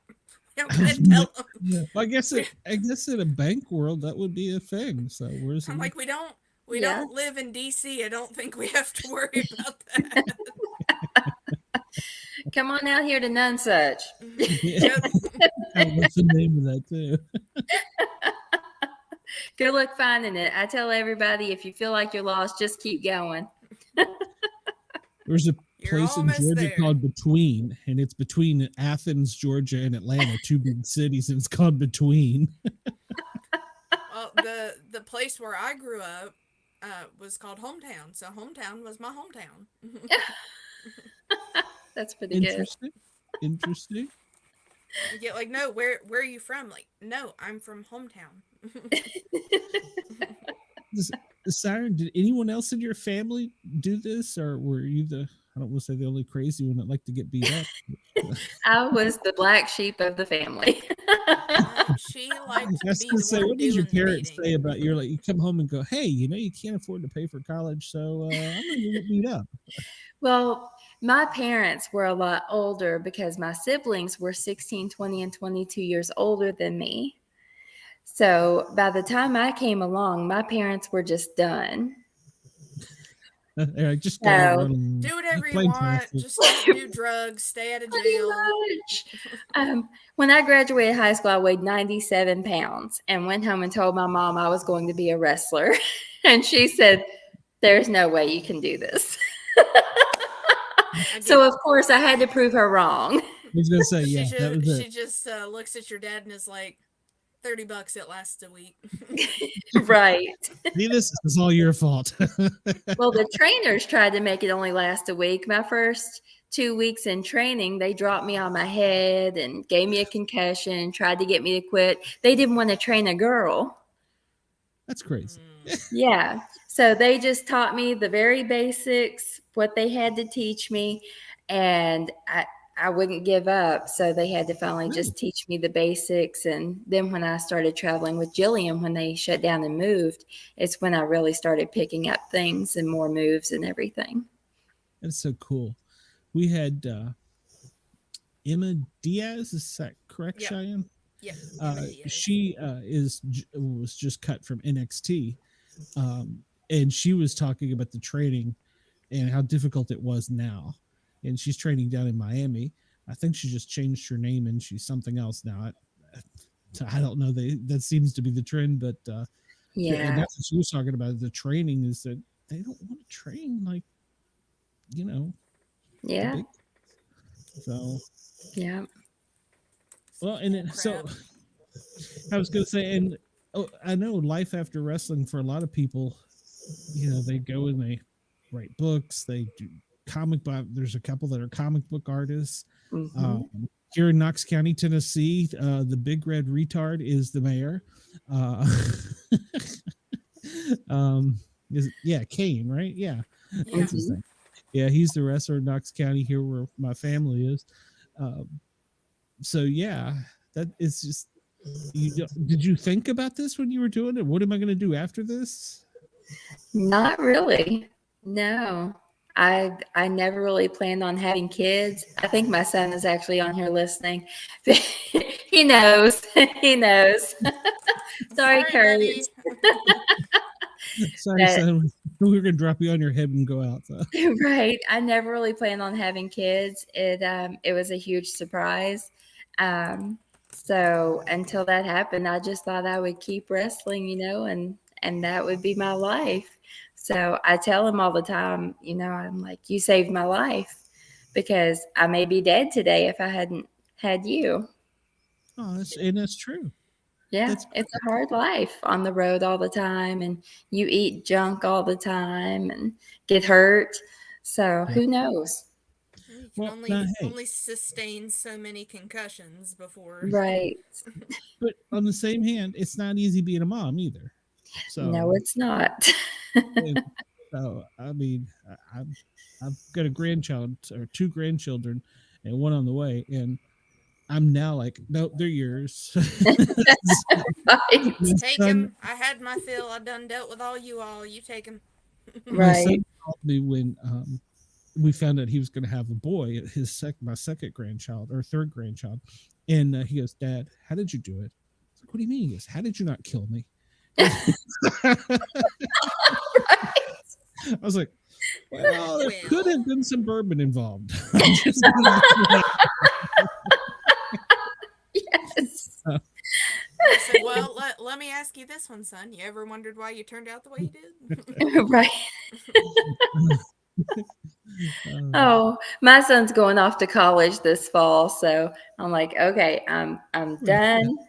He'll be 18 on the 4th of July, and he's off to college. They come back. What they tell me. Several times. All of mine are probably listening now. Get out. It's time to move on. You've grown up. So, this is great. So, what kind of paranormal stories have you got? Tell us about that. So my grandmother was at Waverly Hills Sanatorium back in the day when she had tuberculosis. And she is one of the people who made it out alive. She did not get sent down the body chute like so many people we know of. Of course, I was not alive back then. I just found out in the last year she was at Waverly Hills. I told my mom, I was like, why had you never told me this before? She was like, I didn't know it was important. I was like, that's so cool. So the sicko in me wants to know that, Mom. Right. Exactly. We're very into horror. Our house is decorated in skulls and coffins. We love horror, the paranormal. So we recently built this house. Nothing was here before. Indian burial ground, wasn't it? We think we've disturbed a little something. We're not quite sure what. But I was at the fridge getting some water one day in the middle of the day, and I thought I felt a hair tickling my arm. I have long hair, and I thought it was just, tickling. But then something pinched me real hard on the back of my arm, and there was no one here. I was here alone. No one was here. No explanation for that. You didn't offer them a drink. That was your first mistake. Right. Our front doors are really hard to open. You have to really tug on it to open it. And one just opened one night.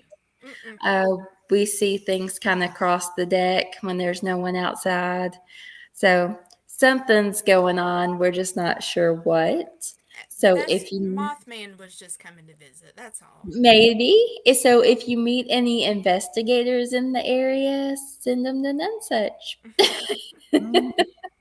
Trying to think, I don't know if I know anybody in Kentucky, but we could make a road trip. So. I can't promise that there won't be loads of profanity and screaming, but we can make a trip. That's where we go.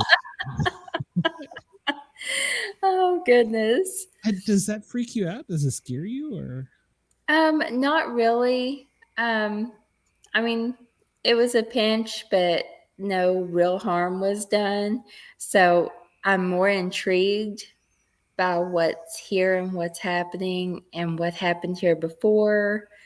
I'd really like to know. Have you done any research on the area? There's really nothing here. There was one person who owned all the land down in here because it really is down in a holler. we're right down on the river. So behind us, back here on the other side of the river, it just goes straight up into Salvisa, Kentucky. So we're way down in here, and someone owned all this land, and they've split it up now. And so there's different pieces. And Well, if it's that close to the river, Lord only knows. right, yeah, because all the boats would come through here back in the day. I mean, there could have been a battle down here. Who knows? Yeah, that's true. You know, it's the Indians, and then the Civil War was, yeah. Mm-hmm. Yeah, it's always something to think about. Is, but what was here before me? Right. And even I live in Atlanta, well, the Atlanta metro area, and I found out that our neighborhood was basically a farmland, but they didn't want to use this property because it had a fault line, and Georgia had earthquakes for a while, and that they didn't want to use this property. I'm like, great, I live on a fault line. Right. Fantastic. And when I grew up in Northern Virginia, just outside of Washington, D.C., our property right around from Mount Vernon, George Washington's home, was the pig farm. So, yeah, it's kind of cool to think about, what is that? That's neat. Do you think some of this is residual energy, or what is your thoughts on Guyz? I'm not real sure. I don't want to cleanse the house. I want to find out what it is. I'm not real sure. What kind of vibes does it give you? Like, just curious, or do you get any kind of like malevolent vibes from it? Creepy. I'm just curious. I don't really get any vibes. It's like something just happens. I don't feel any type of presence or anything. I lived in an older place before where you could actually feel the presence. And I did have a couple of people come investigate, and they both said it was an old woman in my son's room watching over him, and she didn't mean any harm. And you could feel her. Like, my son refused to stay there. He practically lived with my mom while I lived in this place. And when I moved out, I lived over a garage of this old house that was in the front and rented it from these people. And when I left, they found like pentagrams and cauldrons and everything like in their basement and attic. So, and there were like headstones outside, but not really plots. So I'm not sure what that was, but you could feel that, you could almost sense something moving in there, and here you can't. You just catch a glimpse of something or feel a little something out of the corner of your eye, always there. Yeah.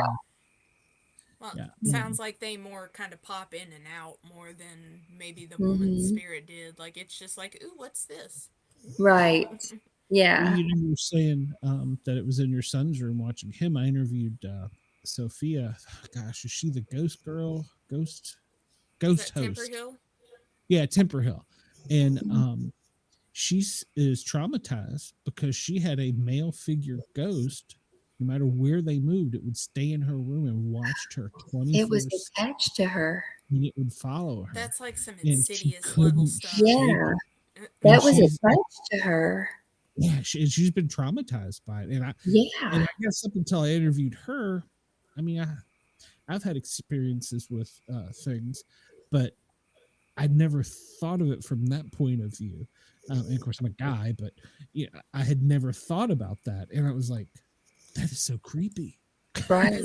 As much as I have always been into like ghosts and stuff like that, it wasn't until like watching more documentaries on things like that, with the fact that they can attach themselves like that to you, it's like, ooh.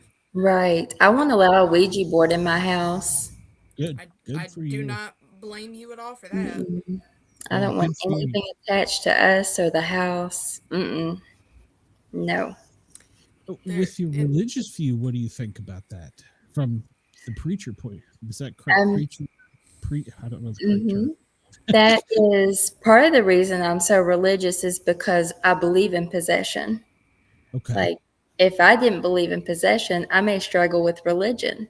but I believe so strongly in possession, it makes me religious. Okay. So, yeah, that's kind of my religious standpoint on that, is because I believe in possession. And Have to you ever me, what seen makes it anything like that? scarier too is that you really have to watch with anything that you bring in, that it's not Hmm. welcoming it. Right. Yeah, you Yeah. have to cleanse anything, even objects, you bring into your home. If you get it from a yard sale, Goodwill, you want to cleanse anything like that you bring into your home, because you don't know. If watching that story on the Dybbuk box told me anything, you watch what you get at a yard sale. That's right. Yes. My wife won't even have a welcome mat. She says, I don't know. That's the I girl extreme, but she says that that's a sign. If one of them's walking down the street, says welcome, they may not know that we don't really mean well, you. you got the Yeah. ghosts and you got the vampires, so You can put a little salt in your doorway. create a nice Welcome, but here's the barrier. salt. No, if my daughter was listening, she would probably bring that in the chat. She at one point in time went out and went like all around the trees and all around the house. And yeah, I was a paramedic at the time. Come on, what Yeah. the hell are you doing?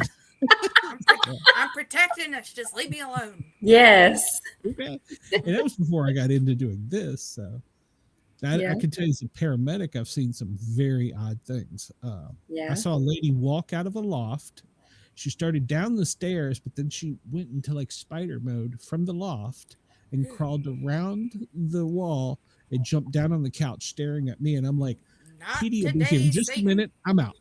Oh my gosh. Not today. Yeah. Petey shows up and they're like, what do you want me to do? And I'm like, I don't know. You deal with her because I ain't dealing with it. Right. Nose goes. Yeah. Have you ever seen anything weird like that? No, I have not.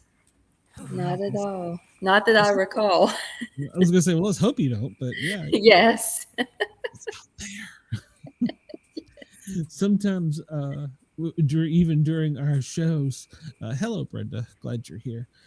We've had weird things happen. Not necessarily, like I said, I'm visiting my mom's, but in my house in Georgia, the girls, usually I have another co-host in here, meet Dina, have heard a scream through the microphone that I never hear.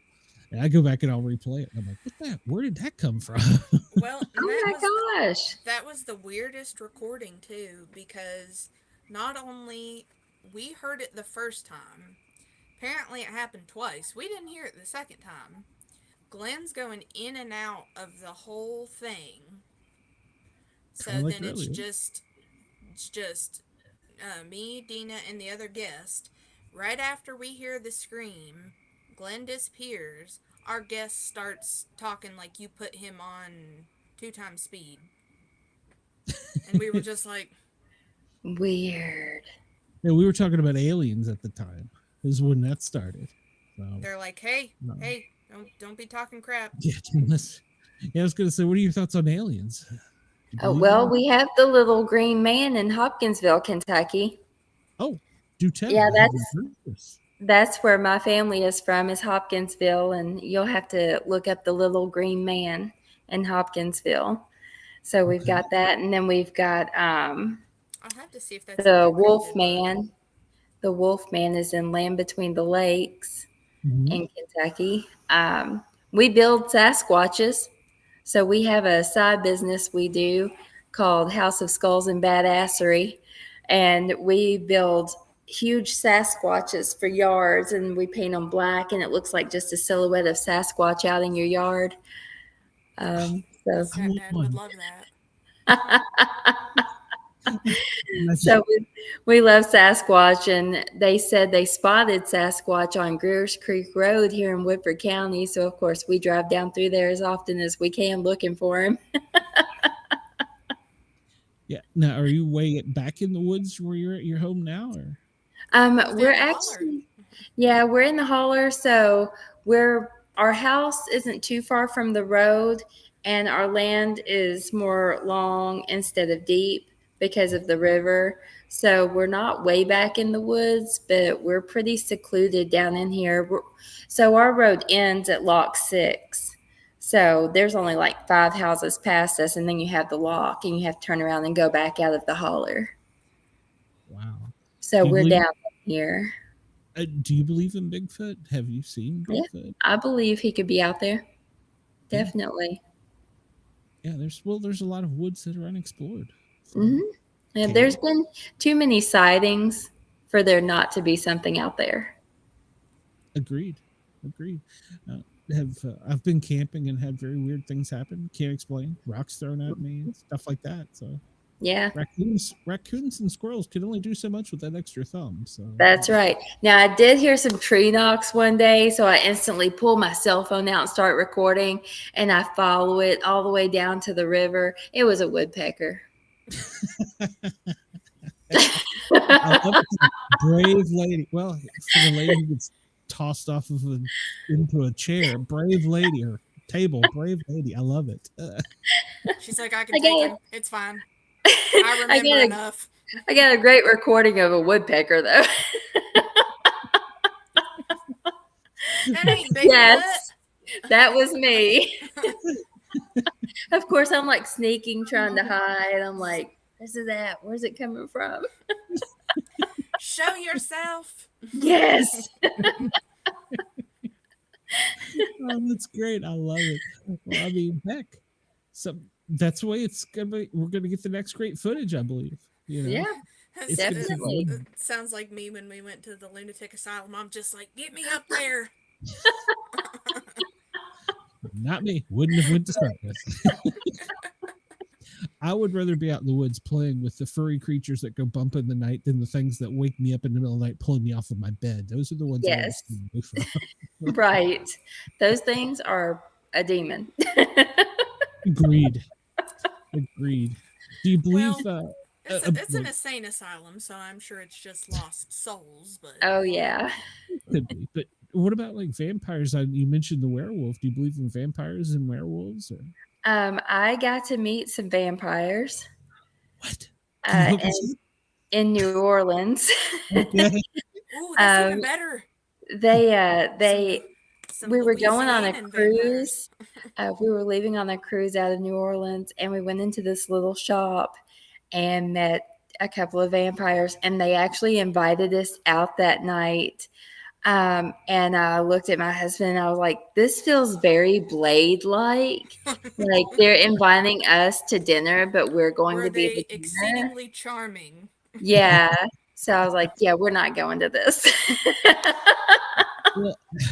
Were they very charming? Oh, extremely, yeah. Yeah. You'd be screwed. How does one go about introducing themselves as a vampire though? Well, it was very odd. So I'm just walking through the shop, and they actually had a chair in the back where they could put things on you. Like they installed things on people. And I was like, we have to get out of here. I mean, it was a very odd feeling. And then they hand us this card and they're like, join us tonight. You know, we're going to do this. And it's kind of like a speakeasy. And I was like, oh, and that's I was like, this feels like I'm in a Blade movie.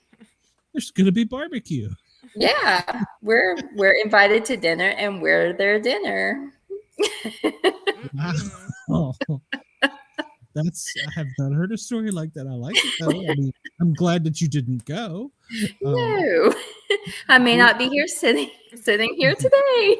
That's true. Well, I've got this one person that I don't know who they are, but we've exchanged messages back and forth for probably almost a year now.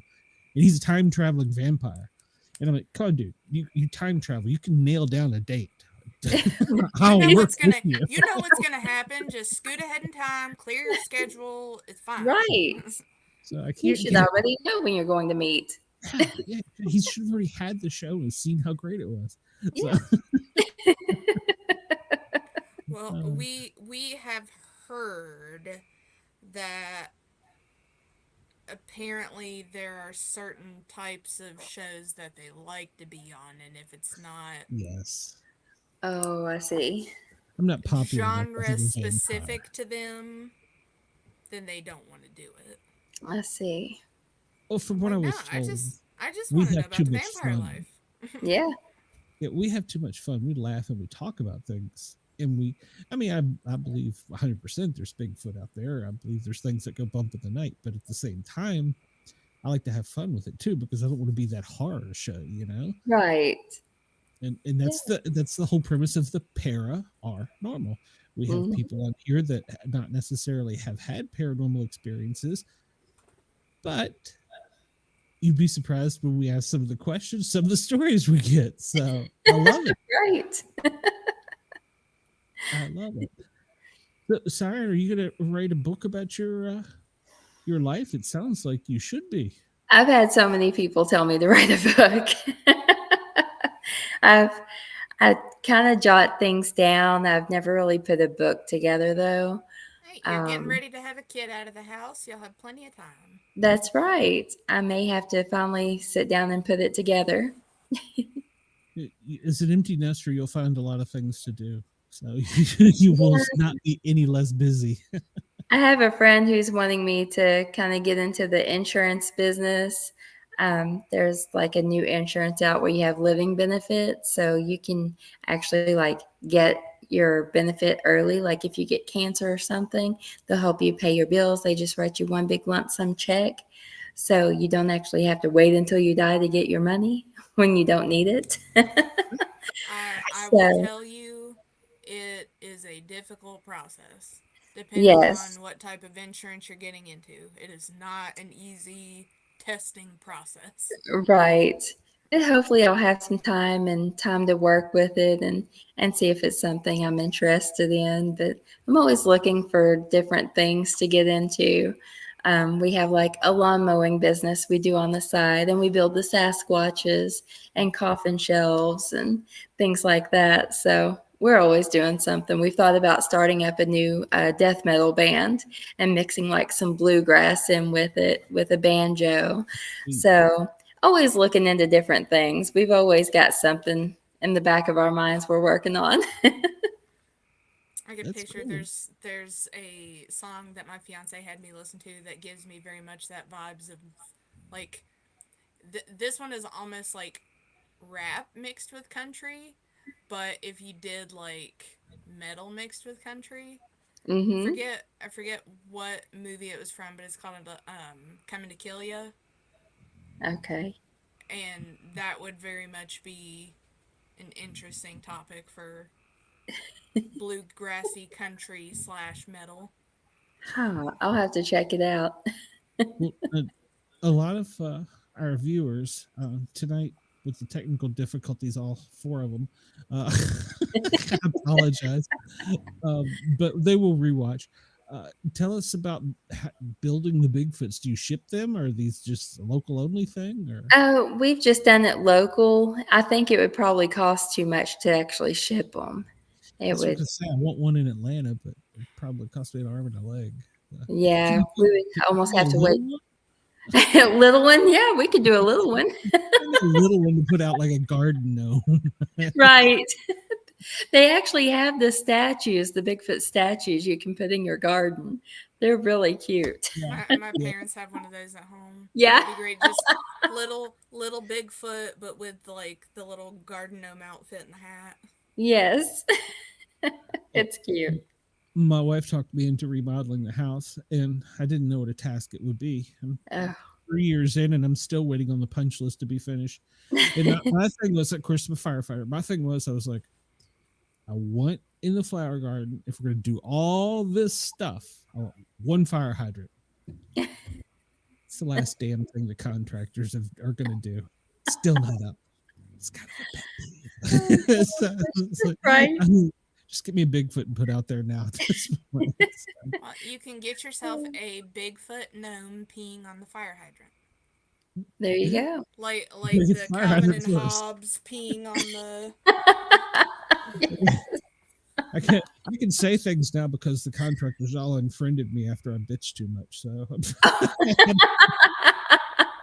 So yeah, that was the way I would start my show. I'm still in contractor hell. Oh gosh.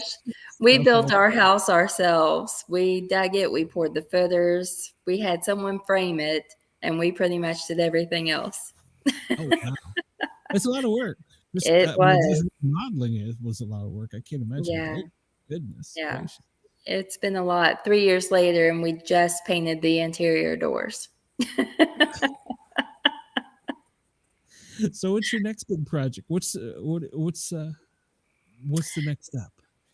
We have a shed on our property that we're turning into a guest house. It'll be a tiny house. Ooh. So Make that'll yourself be a nice. little she shed.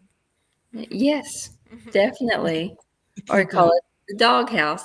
There you go. No, you could Airbnb it and put the Bigfoot statues out there and tell people this is where you come to see Bigfoot. Yeah. I've thought about putting Bigfoots like along the river, like they're waving at people who on their boats as they go by. I hope KG Ken is still listening. We were up in Vermont helping my son move to Vermont. We're going down this country road. Google was like, turn left, turn right. We were off the dirt road and we're flying down this road and Ken yells, stop. Like, what? He goes, there he is. I'm like, there's what? He goes, there's Bigfoot. So I'm like, oh, hell yeah. Back up. It was exactly that. Somebody had put a silhouette one in the woods. And I'm like, oh, you got me. Yes, they're fantastic. You could just get a medley of the cutouts where like the people have the stickers where he's like, Yeah. just have one along there where he's just like. I told Ken, I said, there's probably a what do you call it? The camera, Like a trail cam, seeing how many people. And they're like, look at the tourists. Look at how stupid this one was. Didn't even see me standing right there. I'm like, that's great. So. It's like they have a little Ring doorbell connected so they can see it on their phone. Like, hey, look at this idiot. Yeah. Honey, check this one out. Don't make a sound. He's carrying a gun. Exactly. Well, there's a lot of them out there too. Sorry, Can't tell if that's the woodpecker or if it's Bigfoot. I joke about the woodpeckers because they have followed me. I think it's this family and it's their mission in life to follow me from house to house that I moved to. I had a friend like that it was whippoorwills, and I'd never heard of whippoorwill in the South until I met this guy. They're on our deck right now with a nest. Whippoorwills? Yeah. Oh, how do you sleep? With a fan on. I was just saying, go out there about 2 a.m. with a shotgun and fire off around, and then you sleep the rest of the night. Oh gosh. Syren, I am so glad you finally made it on the show. Me too. We really wanted to get this on here. Have you ever thought about doing podcasting? No. Well, you know what? You're welcome to hop in here one night with us and hang out and have some fun. Okay. We That go sounds crazy good. on Saturdays. Yeah. Oh yeah, if you're into like weirdos, which must be because you're on our show, we have a Saturday show called Misfits, and this weekend Cheyenne has me talking about catfishing. I'm not sure I'm 100% clear on it, but Okay. so Okay. if you have a free We are not Saturday, doing any fishing though. No. yeah, it's not fishing. She's already educated me on that, but free see, sometimes I'm the dumb one. I'm the blonde. This gray hair used to be blonde. Why do you think I'm coming up with the ideas? She's running the show now because I'm too old. So I got my walker out. Give it about 15 more minutes and the dementia will start sitting in. What are you talking about? I started drinking, so it's going to be a lot later. But seriously, Syren, I would love to have you if you want to come on the Misfits one Saturday. If you're just bored and want to hang out, we have a lot of fun, and we occasionally do need Grab guests, a drink, and co-hosts. Yeah. So yeah. Okay. What time is your Saturday show? It starts at 9, And we Okay. usually run it for about 2 hours, and well, sometimes a little longer if we get carried away. Yeah. The first 2 hours have to be FM radio friendly, so we have to really watch sometimes our language, but especially when we get to going at each other, it's like, well, basically picture Cheers with weirdos. You walk into a bar, grab a beer, and you sit down Weirder with weirdos. a bunch of us. So Some of us might be slightly drunk. Some of us might be a little. Who knows you what just thought it else? was. Maybe we're offending Syren, Cheyenne. But we're inviting her, telling you she fits in with us. It's very hard to offend me. I'm just saying there are a medley of us.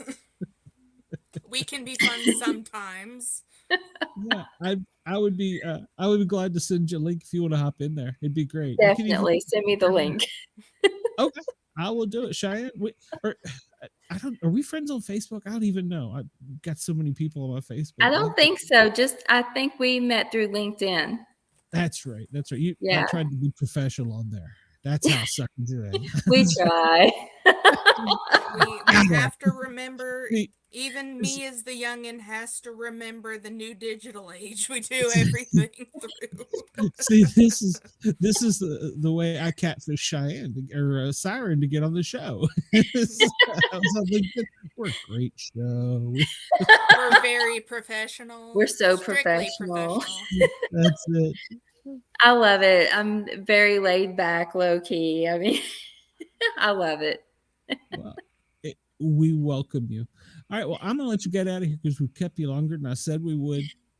Thank you for coming on. And I'm serious. Find me on Facebook. I will send you the link Saturday if you're bored and you want to hop in. Okay. We're equal opportunity offenders. Usually they're picking on me. So we usually sit around and watch Svengoolie on Saturday nights. Well, you can hang out with us. So yeah. And we just sit here and make fun of each other. Yeah. Okay. Yeah. Drinks are optional, so are clothing, but that's after the drinks. But we have to usually on YouTube. So usually come 11 o'clock, the clothes start coming off. So yeah. I'll have to hit record. Like depends on how many gummies deep we are. Oh, right. There you go. Sorry. Have a great night, and you too. I hope I see you one Saturday. I will send you the link. I promise you. Okay. And if you want to come in, come on in. We welcome you. All right. Thank you so much for having me. Thank you for being here. We loved it. And thanks for your story. Your story is great. Not only about beating people up, but the paranormal stuff too. Yeah. It's the best of all the worlds. I'm in love. So. All right, Sarah. Well, you have a great night, and we will talk to you soon. You too. Thank you so much. Thank you. Yes, ma'am. Bye-bye. Bye-bye. That was a great show. I love her. Bye-bye. That was a great show. We couldn't go out on Jurg's radio. My camera kept cutting in and out. And then it just stopped. You were overdue for your meeting in the third dimension. Well, I was messaging in the chat. I was like, "Can anybody see this?" I didn't. Am I didn't lying? see that till a little bit ago. Me and him were just. Yeah, well, the show was still going on. So. I was like, I don't know what's happening. He's like, I'm just rolling with it. Well, even Ross is messaging me. He's like, I hear some of it, but you're not live. And I'm like, I don't know what I'm doing. I mean, well, I really don't know what I'm doing, but I don't know what was wrong. I'm not in my element. Cut me some slack. I don't know. He said we'd work on it later, so probably not tonight though. But that was a great show. Yeah. We're gonna have to have Adam back because I did really like the idea of the book he's doing. I like the premise, and I really like how he's going about it. I feel like it's breaking traditional comic book norms, even though it's like a graphic novel. It's not like a traditional comic book.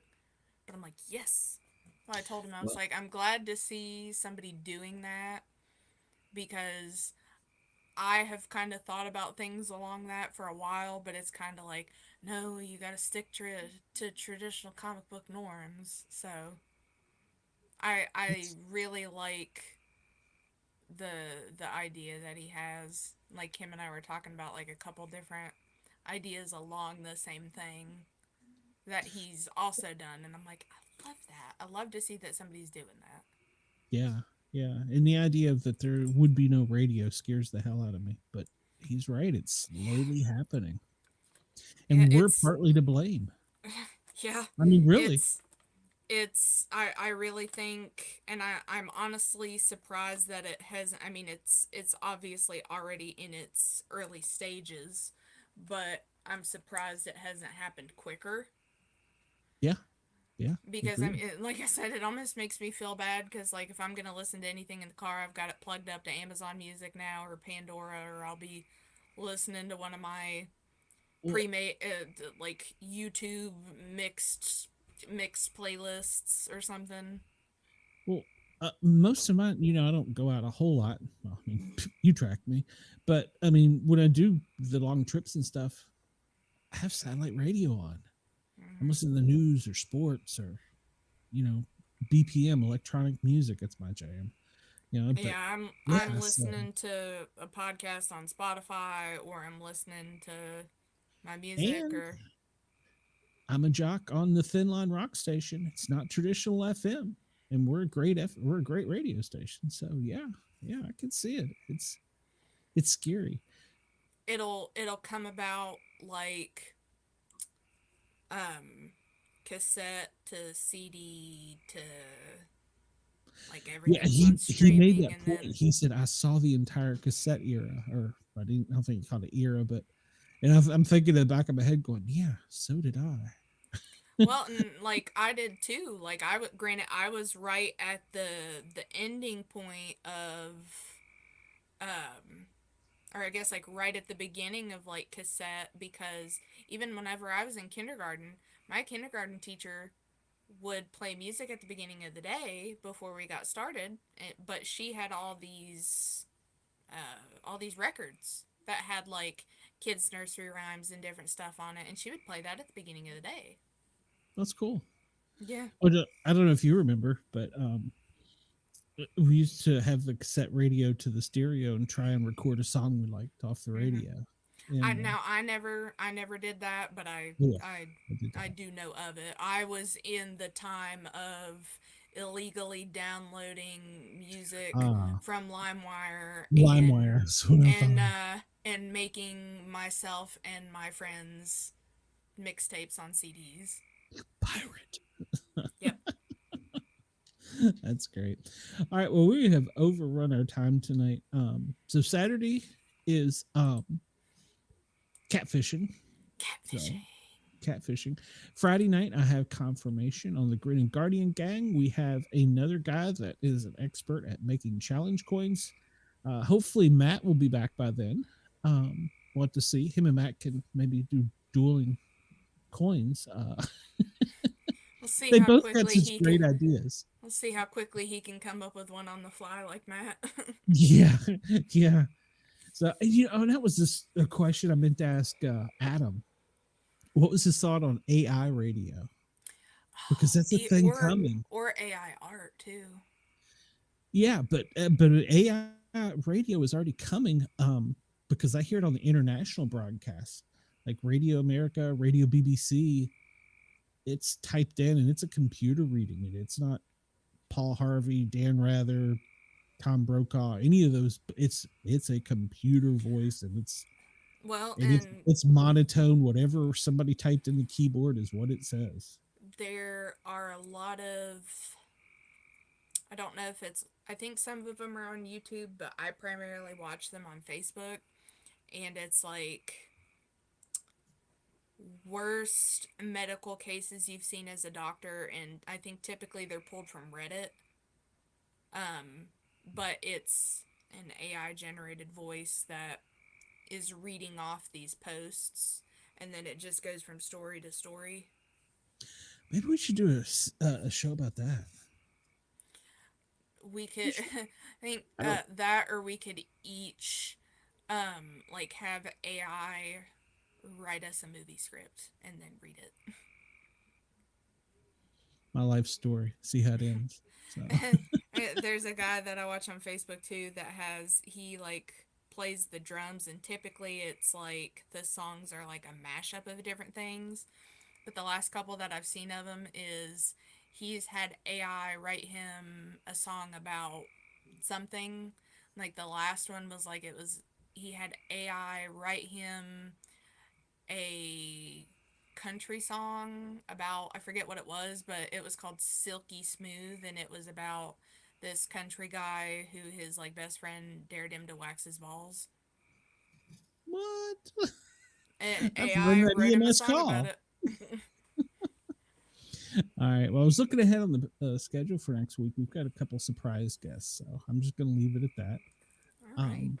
On the Paranormal Guys. Tuesday and Thursdays, Thin Line Rock Station, I will be cranking out some tunes.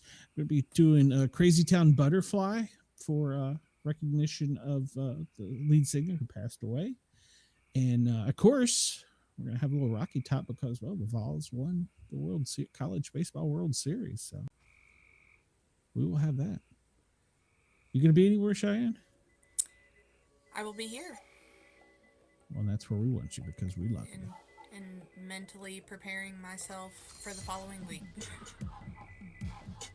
Well, you can tell us all about it, Misfits. Guys and gals that stuck with us through the whatever, I don't even know what they're called, technical difficulties, thank you. So we will see everybody in the near future. Have a great night.